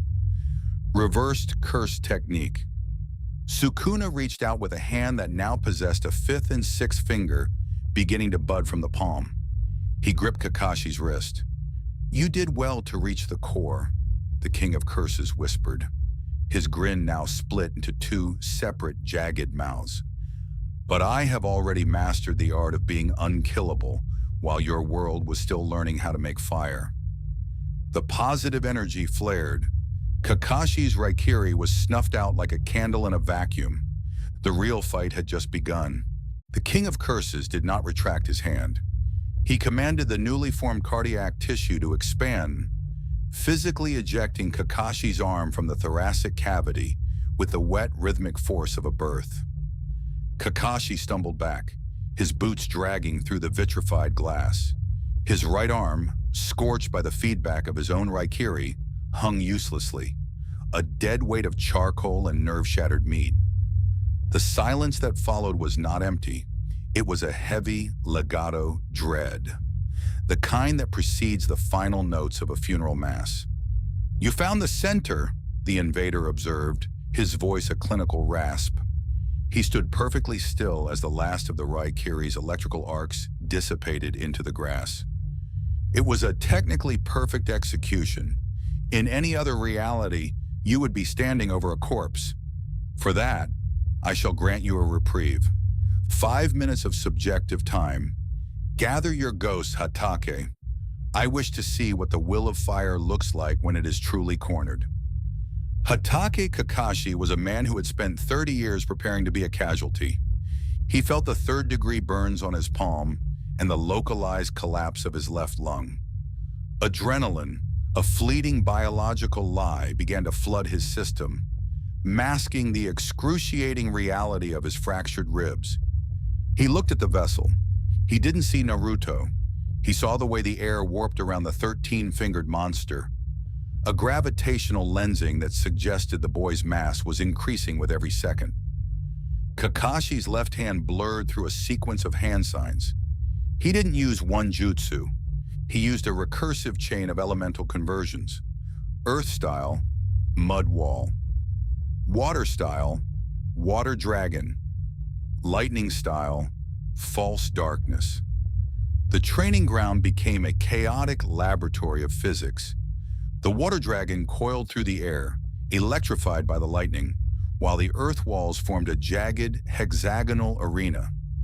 It was a masterpiece of tactical geometry, a three-dimensional trap designed to overwhelm the sensory input of any human opponent. The invader did not move. He watched the elemental storm approach with the detached interest of a geologist watching a landslide. "Primitive," the King of Curses whispered. He didn't use a hand sign. He utilized the fox's chakra as a raw, kinetic anchor. He stepped forward, and the water dragon didn't just break. It underwent an instantaneous molecular vaporization as the invader's sheer presence acted as a thermal hammer. The lightning was grounded into the dirt, and the earth walls were reduced to dust by a single horizontal cleave that Kakashi's Sharingan barely registered. Kakashi was already behind him. The copy ninja utilized the last of his chakra to ignite his Mangekyo Sharingan. The pupil dilated until it occupied the entire iris. Space-time began to spiral around the invader's neck, a localized singularity intended to decapitate the entity and send the head into the Kamui dimension. The invader's neck began to twist, the skin stretching under the torque of the spatial collapse. Then, Sukuna laughed. "Spatial manipulation through ocular trauma," the invader noted, his hand reaching up to grip the very edge of the Kamui distortion. "It's like trying to catch a hurricane in a teacup." Sukuna didn't resist the pull. He pushed back. He flooded the coordinates of the Kamui distortion with a surge of cursed energy so dense it caused the spatial gateway to choke. The eye socket of Kakashi Hatake didn't just bleed, the capillaries exploded, painting the silver hair in a sudden hot spray of crimson. Kakashi fell to one knee. The piano had stopped. Only the sound of his own wheezing remained, the sound of a man who had finally run out of jutsu. "You've given everything," the invader said, his shadow now a towering four-armed monstrosity that loomed over the kneeling ninja. But Naruto Uzumaki is not in here. He is a passenger on a ship that has already found the bottom of the ocean. The invader moved. It was not a high-speed dash. It was a walk. He stood before Kakashi and mimicked the man's earlier stance. He raised his right hand, the fingers curling into a familiar, lethal shape. "Let me show you the difference between a spark and a star," Sukuna rasped. He didn't use lightning. He used a concentrated, stabilized beam of reversed cursed energy. The invader's hand drove forward. It didn't meet resistance. It passed through Kakashi's flak jacket, through the sternum, and through the heart with the surgical ease of a needle through silk. Kakashi's body jolted. His single eye widened, the Sharingan fading back into a dull, lifeless gray. The irony was a physical weight. The copy ninja, killed by a mirror of his own signature move. The invader leaned in, his forehead touching Kakashi's. 13 fingers, Hatake, and I am still bored." Sukuna lifted the man's body into the air, his hand still buried in the chest, acting as a grotesque spit. High above on the perimeter of Training Ground 7, the silhouettes of reinforcements finally appeared. Mike Guy, his face a mask of primal, unbridled fury, stood alongside a dozen ANBU. They arrived just in time to see the silver-haired legend dangling from the hand of the monster they used to call Naruto. The sun began to crest over the horizon, illuminating the four eyes of the King of Curses as he looked up at the new arrivals. "Next," Sukuna commanded. The transmission from the Anbu surveillance feed reached the village's strategic headquarters 0.04 seconds after the King of Curses withdrew his hand from the copy ninja's chest. The visual data, a high-definition record of a silver-haired legend dangling like a broken marionette, did not merely inform the high command. It catalyzed a simultaneous global collapse of diplomatic assumptions. Across the Five Great Nations, the response was measured in biological failure and tactical recalculation. In the hidden cloud, the Raikage's cardiovascular output surged to 190 beats per minute, his physical grip shattering a desk of reinforced oak. In the hidden stone, the Tsuchikage's breathing became a shallow, rhythmic rattle as he processed the spatial data. Kakashi Hatake was not a variable, he was a constant. His deletion from the board signaled that the internal physics of the Land of Fire had been compromised by a non-standard entity. The true Jinchuriki narrative died in the training ground's dirt. A new classification was birthed in the reports: the Cursed Jinchuriki. The Will of Fire underwent a sudden, cold transition into a survival mandate. The Konoha Council, acting on a mixture of terror and predatory opportunism, released an encrypted broadcast to the other four nations. They did not call for aid. They issued a warning. The entity inhabiting the Uzumaki vessel was declared a universal curse, an ontological threat that superseded the territorial disputes of the ninja world. For the first time in 3 centuries, the 5 nations moved toward a unified theater of war. The target was not a country. It was a single, 13-fingered coordinate. Mike Guy stood at the epicenter of a localized atmospheric depression. His skin was already beginning to glow with the vibrant, lethal emerald of the 7th gate. The grass within a 10-meter radius flattened as the sheer kinetic output of his meridians pushed the air molecules aside. He was a man whose biological limiters had been removed, a living missile aimed at the King of Curses. "Guy, stand down!" The voice did not come from the battlefield. It originated from the shadow of a scorched oak. Danzo Shimura stepped forward, his cane tapping a rhythmic, hollow code against the vitrified glass floor. Behind him, 6 root operatives manifested in a recursive, hexagonal formation. Their hands already locked in the ceiling array, Iron Maiden's breath. "He killed Kakashi, Danzo!" Guy's voice was a tectonic roar, the pressure of the 7th gate causing the capillaries in his neck to leak a fine mist of blood. "He performed a technical audit of a failing asset," Danzo replied. his single eye fixed on the invader. He did not look at Kakashi's corpse. He looked at the way Sukuna stood, perfectly centered, breathing in synchronization with the planet's magnetic field. The Root Architect turned his gaze toward the King of Curses. The village is currently under a state of total mobilization curse. The Cloud and Stone have already authorized the use of their own Jinchuriki to assist in your containment. You are no longer a hero, you are a world-ending event. The entity let the silver-haired corpse slide off his hand. The body of Hatake Kakashi hit the grass with a dull, final thud. Sukuna wiped the blood onto his orange jumpsuit, the fabric absorbing the fluid with the indifference of a sponge. A world-ending event, the invader repeated, the baritone vibration causing the Root operative's mass to develop microfractures. You speak as if the end is a tragedy. It is a refinement. Your world is a cluttered room, Danzo. I am merely the one who has decided to open the windows. The King of Curses looked at Might Guy. He tracked the emerald energy, the raw, physical combustion of a human spirit. It was the most interesting biological signature he had encountered since his arrival.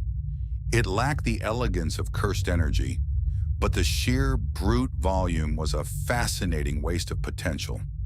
You, Sukuna said, pointing a black-clawed finger at Guy. You are the only thing in this cattle pen that tastes like a real meal. Do not let this old parasite talk you out of your suicide. I wish to see the color of your soul when it burns. Danzo's staff hit the ground. Guy, if you open the 8th gate here, you destroy the village center. We have a containment protocol. We lead him to the border. We let the other nations bleed their armies against him first. The King of Curses laughed, a sound like tectonic plates grinding in the dark. You think you are leading me? The invader whispered, his secondary eyes opening to stare directly into Danzo's soul. I have 13 fingers. I can smell the remaining 7 moving across this continent. You aren't leading me anywhere. You are just providing the scenery for the walk. The standoff held. The sun rose over a village that had just realized its protector was its executioner. The War of the Curse had begun, not with a treaty, but with the silence of a dead legend. The transition from stationary threat to kinetic projectile occurred in 0.004 seconds. The King of Curses did not bother with the indignity of a conversation with the one-eyed parasite. He simply deleted his current coordinates. The movement was a blasphemous evolution of the body flicker. Using the vessel's innate grasp of chakra as a high-volume propellant, Sukuna coated the leading edge of his physical form in a microscopic layer of cursed energy. The CE acted as a frictionless blade, slicing through the air molecules before they could offer resistance. He did not run. He underwent a continuous, high-velocity displacement that left a trail of vacuum-induced thunderclaps in his wake. He was learning. The ninja world's obsession with elemental conversion was inefficient, but their mastery of physical redirection provided a fascinating structural template. He adjusted the tension in Naruto's hamstrings, utilizing a precise rhythmic contraction that turned the legs into pressurized pistons. While the training ground soil was still settling over the copy ninja's remains, the village's strategic minds were undergoing a collective neural breakdown. The mummified fragments were no longer relics. They were identified as anchors of ontological permanence. Analysis. The objects commonly referred to as fingers are not chakra-dense artifacts. They are 1/20th segments of a singular recurring consciousness. They do not store energy. They overwrite the local reality to match the host soul's original blueprint. A curse is not a demon, nor a spirit. It is the manifestation of accumulated negative intent, the spiritual equivalent of a malignant tumor that has gained the capacity for tactical thought. The Nara clan's lead researchers reached a horrifying consensus. The fingers were calling to each other across the tectonic plates. The game was a search and destroy mission, where the world was the debris. The North Gate was a fortified semicircle of reinforced ironwood, and anti-barrier seals. It was designed to withstand a tailed beast bomb. The invader approached the gate at Mach 1.8. He didn't slow down. He didn't weave a hand sign. He reached into Naruto's memories of the Rasengan, the swirling, chaotic orbit of chakra. He didn't replicate it. He weaponized the inefficiency. He projected a sphere of cursed energy that rotated in 3 opposing axes simultaneously, creating a localized event horizon of shearing force. Blue, the curse whispered, the word a soft exhale that carried more mass than a landslide. He didn't hit the gate. He passed through the space where the gate used to be. The ironwood didn't splinter. It underwent a total molecular collapse, the wood fiber turning into a fine black ash that was instantly sucked into the vacuum of his passage. 2 Chunin guards stationed on the ramparts didn't have time to register the visual of the orange jumpsuit before the atmospheric shockwave liquidized their internal organs. The curse hit the forest beyond the village perimeter. He came to a stop on a branch 5 kilometers out, the wood beneath his feet carbonizing instantly from the residual kinetic heat. He looked back at the leaf, a tiny flickering cluster of lights in a world that was suddenly much too small. He felt the remaining 7. 1 was moving toward the land of lightning. 2 were being held in the iron-cold vaults of the hidden stone. The others were scattered, pulsing like open sores. "You call this a village," the curse observed, his 4 eyes tracking the first light of dawn hitting the horizon. "I call it a nursery, and I am done playing with the toys." The fox within his gut roared, a sound of submission and borrowed hunger. Sukuna didn't answer. He turned his back on his home and began the hunt. He wasn't a god seeking a throne. He was a curse, seeking the rest of himself. The metaphysical ecology of the elemental nations was never designed to process the byproduct of human malice. Chakra was a controlled circulatory system. Cursed energy was a leak. The presence of 13 integrated fragments within the Uzumaki vessel acted as a localized borehole in the fabric of reality. Across the land of fire, the atmospheric pressure of collective dread, fueled by the televised death of the copy ninja, began to coagulate. In the dark corners of hospitals, the lingering cortisol of the dying gave birth to grade 3 spirits that clung to the ceiling tiles like soot. In the mass graves of the Forest of Death, the residual terror of the Genin massacre manifested as a grade 2 entity, a multi-limbed thing of teeth and wet hair that began to feed on the village's search parties. The power of the curse was no longer a theory. It was a pollutant. In a hidden outpost near the Land of Sound, a group of missing nin attempted to harvest the jagged, purple static clinging to a site where Sukuna had recently passed. They believed it to be a new form of nature energy, a resource to be refined. They were anatomically incorrect. One Yonin attempted to draw the energy into his primary chakra pathway. The jagged frequency of the cursed energy did not blend with his spiritual energy. It acted as a molecular abrasive. In 0.6 seconds, the cellular walls of his Tenketsu points underwent a total structural failure. His circulatory system did not just burst. The blood within his veins was flash-boiled by the friction of the foreign energy. He became a biological geyser of steam and shredded tissue, his soul's final scream providing the necessary caloric intake for the very curse he had tried to master. The universe does not negotiate with parasites.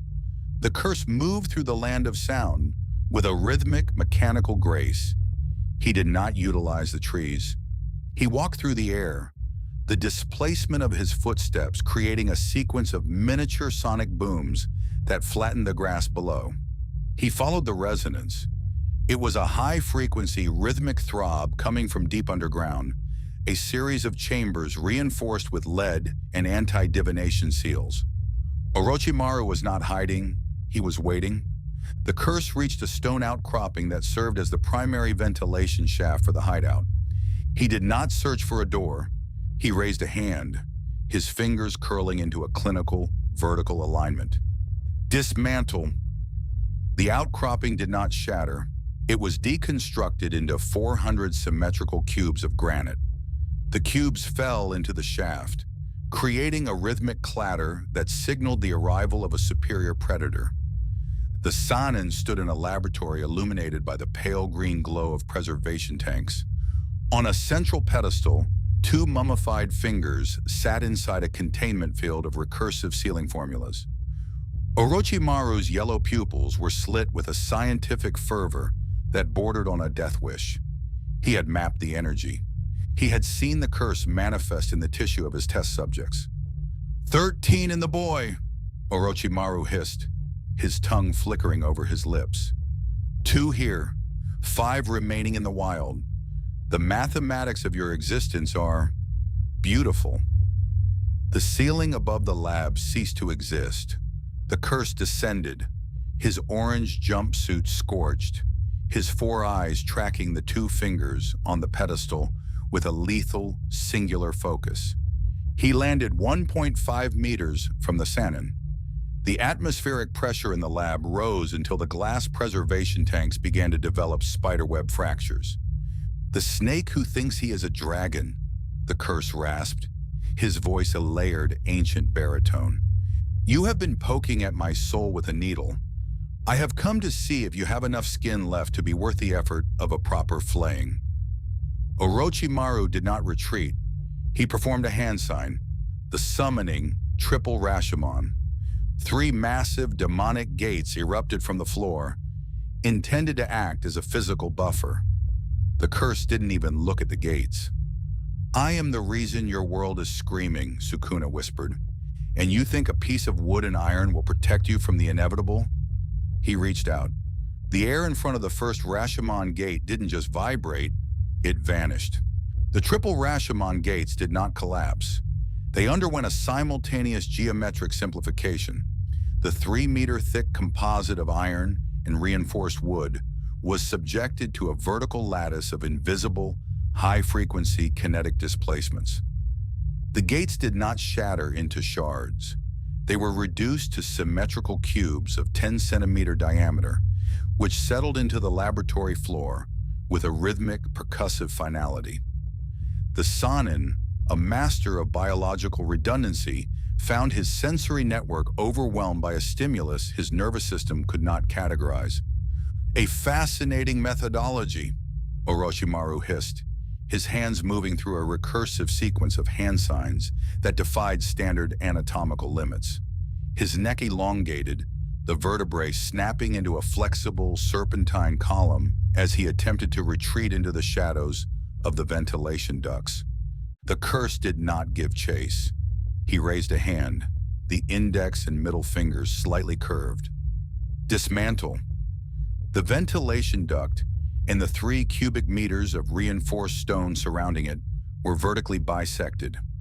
Orochimaru's primary vessel was caught in the displacement. The Sannin's torso was sliced at the 4th thoracic vertebra, the cut so clean that the blood had not yet realized it was no longer contained by the circulatory system. The Sannin's upper half fell to the floor, his yellow eyes vibrating with a mixture of catastrophic fear and manic clinical data gathering. He opened his mouth and a second, slime-coated version of himself began to crawl from the throat of the dying husk. The body-shedding technique, a desperate expenditure of 40% of his remaining chakra. You possess a tedious amount of redundancy, the curse observed. He stepped over the twitching remains of the first husk. You shed your skin like a frightened lizard, believing that the quantity of your lives is a substitute for the quality of your soul. The newly emerged Orochimaru did not attempt to counterattack. He lunged for the 2 fingers on the pedestal, his fingers elongated into talons. If he could not bind the curse, he would consume the source. He never reached the pedestal. A localized gravitational shear occurred in the space between Orochimaru and the fragments. The air in the lab solidified. The Sannin found himself pinned against the cold stone of a preservation tank, the pressure on his sternum exceeding 200 kilopascals. The curse reached out. He picked up the 14th and 15th fingers with a delicate, dismissive grace. He consumed them in a single fluid motion. The absorption of the 15th fragment triggered a visible ontological shift in the Uzumaki vessel. The secondary pair of eyes beneath the primary orbits flickered open for a microsecond. Flat, crimson slits that pulsed with a rhythmic, bioluminescent hunger, before the Naruto mask forced them back into the dermis. The black markings on the cheeks didn't just crawl, they thickened, the obsidian inkwork assuming a three-dimensional texture that seemed to absorb the ambient light of the lab. The air in the hidden hideout was no longer oxygen, it was a pressurized medium of pure entropic intent. Orochimaru's heart, the one currently functioning in his new body, began to undergo a series of erratic, high-frequency contractions. The presence of the 15-fingered curse was causing his cellular structure to vibrate at a frequency that induced protein denaturation. "I have no further use for a scientist who has already reached the ceiling of his understanding," the curse whispered. He didn't use a technique. He simply adjusted the weight of his presence. The preservation tanks in the room imploded simultaneously. The glass, the chemicals, and the rotting biological samples were drawn toward the Sannin as if he had become a gravitational anchor. Orochimaru's final scream was not a vocalization.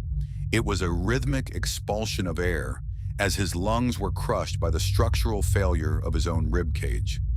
The King of Curses stood in the center of the ruin. Orochimaru, the architect of 1,000 nightmares, was now nothing more than a localized smear of organic waste on a laboratory floor. The curse turned his gaze toward the exit. The resonance was no longer a hum, it was a directive. 5 fingers remained. They were not here. They were being moved toward the land of lightning, a concentrated collection of chakra and military arrogance. He would not wait for the Allied forces to find him. He would bring the conclusion to their doorstep. He stepped out of the underground hideout, his orange jumpsuit fluttering in the dry, sound country wind. He looked toward the horizon, where the distant mountain peaks of the hidden cloud pierced the cloud line. "A village," the curse murmured, his voice a layered, ancient baritone that set the very trees on edge. "A dense collection of lives, a concentrated source of fear. It is time to see if their goddess of lightning can survive a world that has already forgotten her name." The hunt for the 16th fragment began.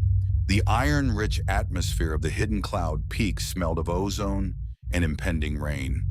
The village, an architectural triumph of verticality carved into the living rock of the high mountains, was designed to be an impregnable fortress of lightning.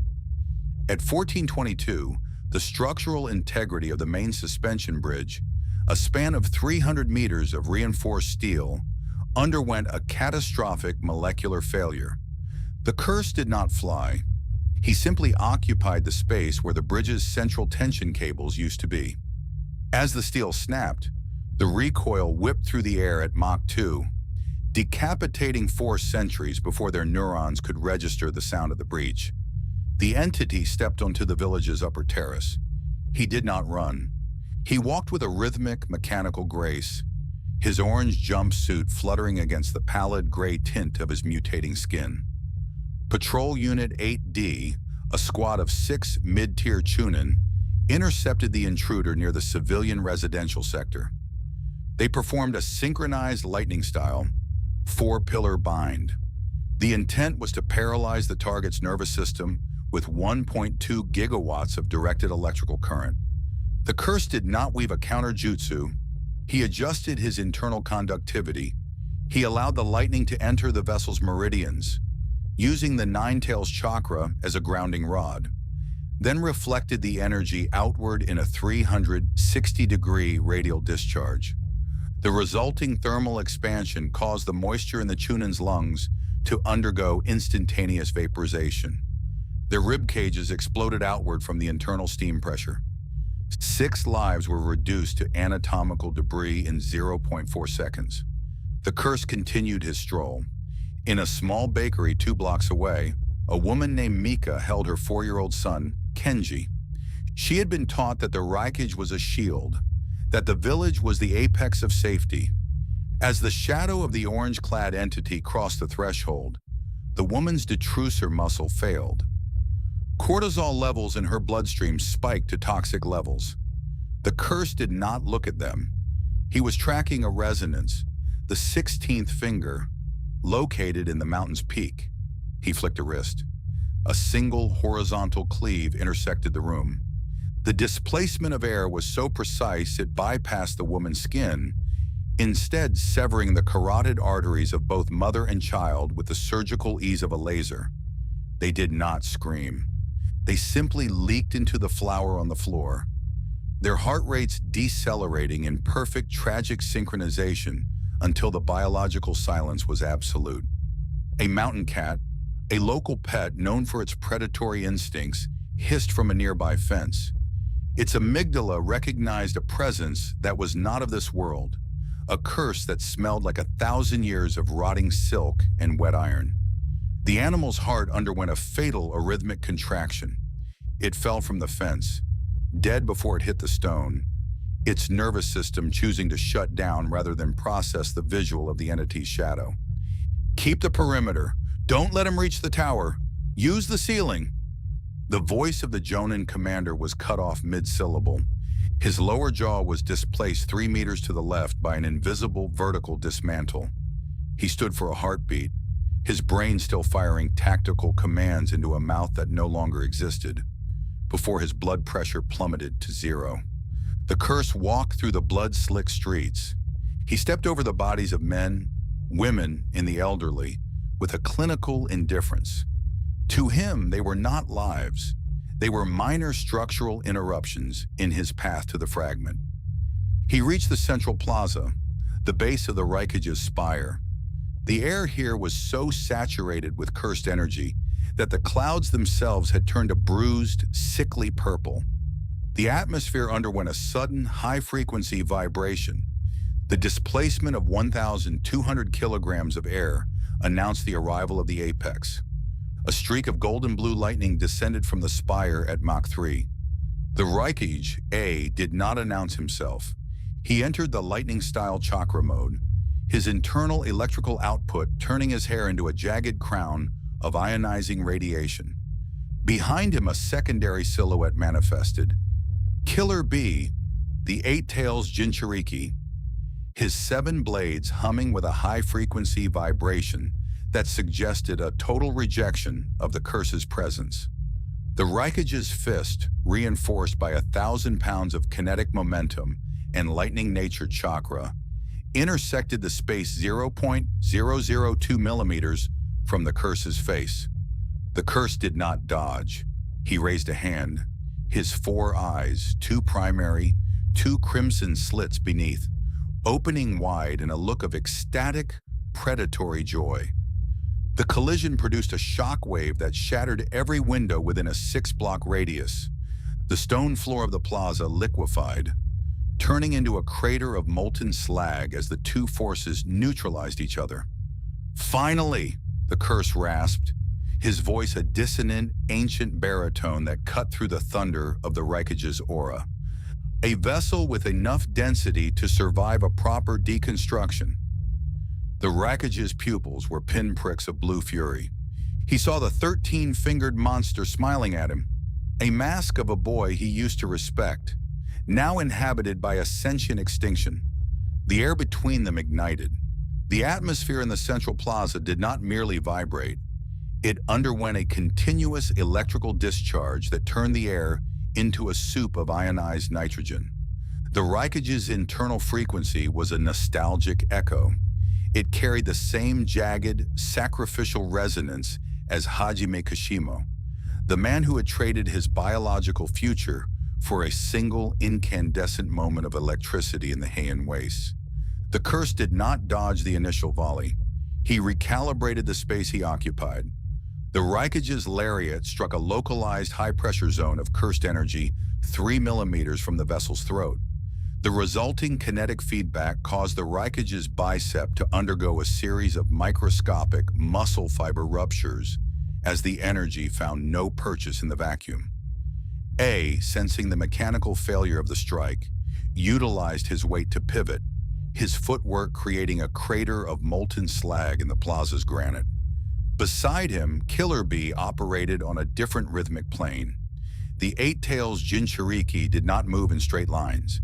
He utilized a continuous, high-speed rotation, his 7 blades humming with a frequency that allowed them to bypass standard physical density. The team-up was not a sequence of attacks. It was a simultaneous, multi-vector siege. The Raikage provided the sheer atmospheric pressure, the hammer, while B provided the unpredictable, rotating blades, the scalpel. The curse reached into the vessel's memories. He accessed a rudimentary tactical pattern, the substitution jutsu. In the hands of a child, it was a trick of timing. In the hands of the King of Curses, it was a spatial manipulation. As the 7th blade approached his primary carotid artery, the invader did not swap places with a log. He swapped the coordinates of the incoming blade with a localized pocket of the Nine-Tails acidic red chakra. The blade hit the boiling vitriol. The high-carbon steel did not break. It underwent a rapid chemical decomposition, the metal dissolving into a fine, black vapor. "Fascinating," the curse rasped. The secondary slits beneath his eyes flickered open, crimson apertures that tracked the movement of B's 8-sword style with anatomical precision. You move with the grace of a slaughterhouse floor. It is rhythmic. It is honest. The hybrid output, red fox and black ink. The curse decided to test the limits of the vessel's native battery. He allowed the Nine-Tails chakra to erupt, not in a defensive cloak, but as a series of 4 dense, semi-solid tails. He did not leave them as raw energy. He coated the leading edges of the tails in a microfilm of cursed energy, a cleave that possessed the mass of a tailed beast and the sharpness of a molecular blade. One tail intersected the Raikage's lightning armor. The collision produced a high-decibel screech of shearing forces. The lightning armor, a field of 1.2 gigawatts, was physically bisected by the tail. The Raikage's chest was exposed for 0.04 seconds, a window of opportunity that the curse utilized to perform a modified Rasengan. It was not a sphere of swirling wind. It was a vortex of cursed energy and fox chakra, spinning in 3 opposing axes. "A sphere that never ends," the curse whispered. He drove the technique into the Raikage's sternum. The Raikage did not fly back. The rotation of the sphere began to draw the man's muscle tissue into the vortex, the centrifugal force exceeding the structural load-bearing capacity of the Raikage's ribs. Killer Bee intervened. He didn't use a sword. He utilized a partial transformation, a massive octopus tentacle erupting from his shoulder to slam into the curse's side. The sheer volume of the strike, 40 tons of muscle and suction, forced the curse to abandon the Rasengan and reconfigure his balance. The curse landed on the vertical surface of the Raikage's spire, his feet adhering to the stone via a mixture of chakra and CE. He looked down at the 2 men. His orange jumpsuit was torn at the shoulder, revealing the pale, gray-tinted skin of the vessel. The Raikage was breathing in heavy, rhythmic gasps, the electrical aura around his body flickering as his heart struggled to regulate the trauma of the vortex strike. B stood in a defensive crouch, the 8 Tails' presence within him a low-frequency rumble that set the stone floor to vibrating. "You are a terrifying team," the curse admitted, the Naruto mask stretching into a wide, mirthless grin. "You possess the coordination of a single soul divided into 2 bodies. It reminds me of the days when the god of lightning would sacrifice 1,000 subjects just to see me bleed." He raised a second pair of arms, not fully manifested, but skeletal, translucent shadows of limb structures that began to bud from beneath his ribs. The black markings on his face thickened, assuming a permanent, 3-dimensional texture. "The 16th finger is in that tower," the curse noted, his voice dropping into a resonant, ancient baritone. and you are the only thing left between me and the end of this conversation." The internal rhythm of the hidden cloud was a high-frequency scream, the atmospheric static of 10,000 panicked heartbeats vibrating against the mountain's jagged architecture. The Raikage's golden blue lightning flickered as the adenosine triphosphate in his muscle tissue reached a point of catastrophic depletion. He didn't slow, he didn't speak. He transformed his entire biological mass into a single, kinetic prayer aimed at the entity's throat.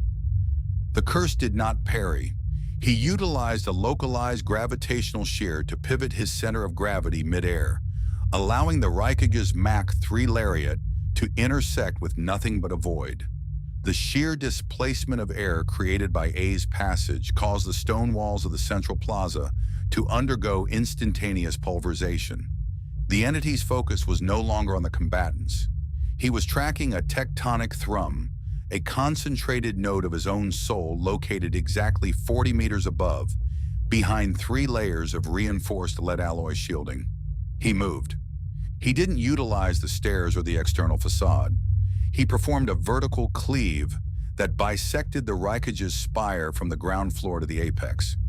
The structure did not tilt. The central load-bearing column was erased so cleanly that the upper floors remained suspended by inertia for 0.4 seconds before gravity reclaimed them. The curse ascended through the falling debris, his orange jumpsuit a blur of motion against the rain-slicked rock. The vault in the Raikage's office was a masterclass in security geometry. It didn't matter. The curse reached the 17th thoracic floor and flicked a wrist. The lead alloy door, designed to survive a tailed beast bomb, was reduced to a spray of silver dust. The 16th finger sat on a pedestal of black obsidian. It vibrated with a rhythmic, low-frequency hum that set the marrow of the vessel's bones to aching. The curse picked it up.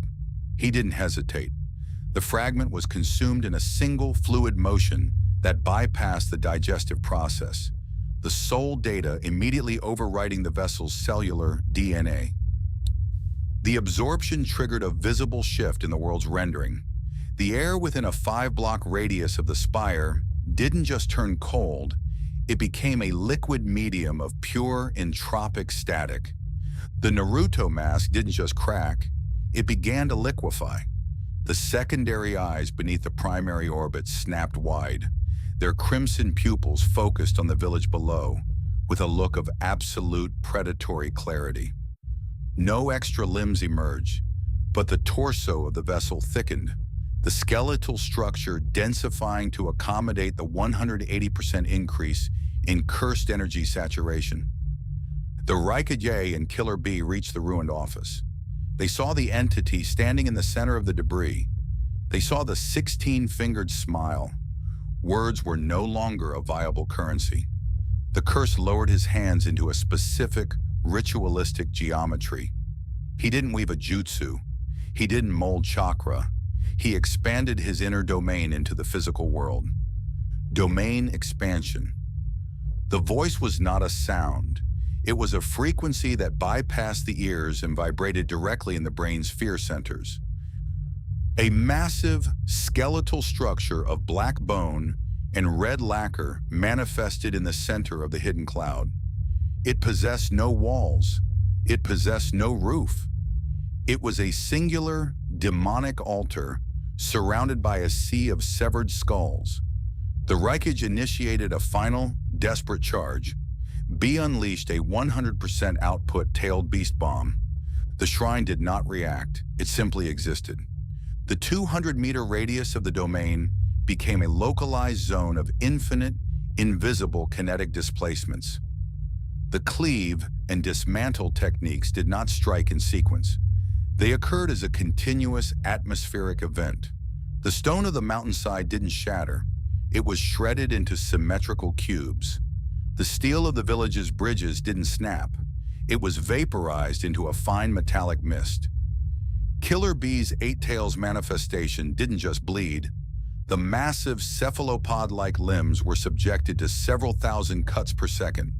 The flesh was stripped from the bone in a rhythmic, terrifyingly efficient sequence. The Gyuki's roar was silenced as its vocal cords were deconstructed.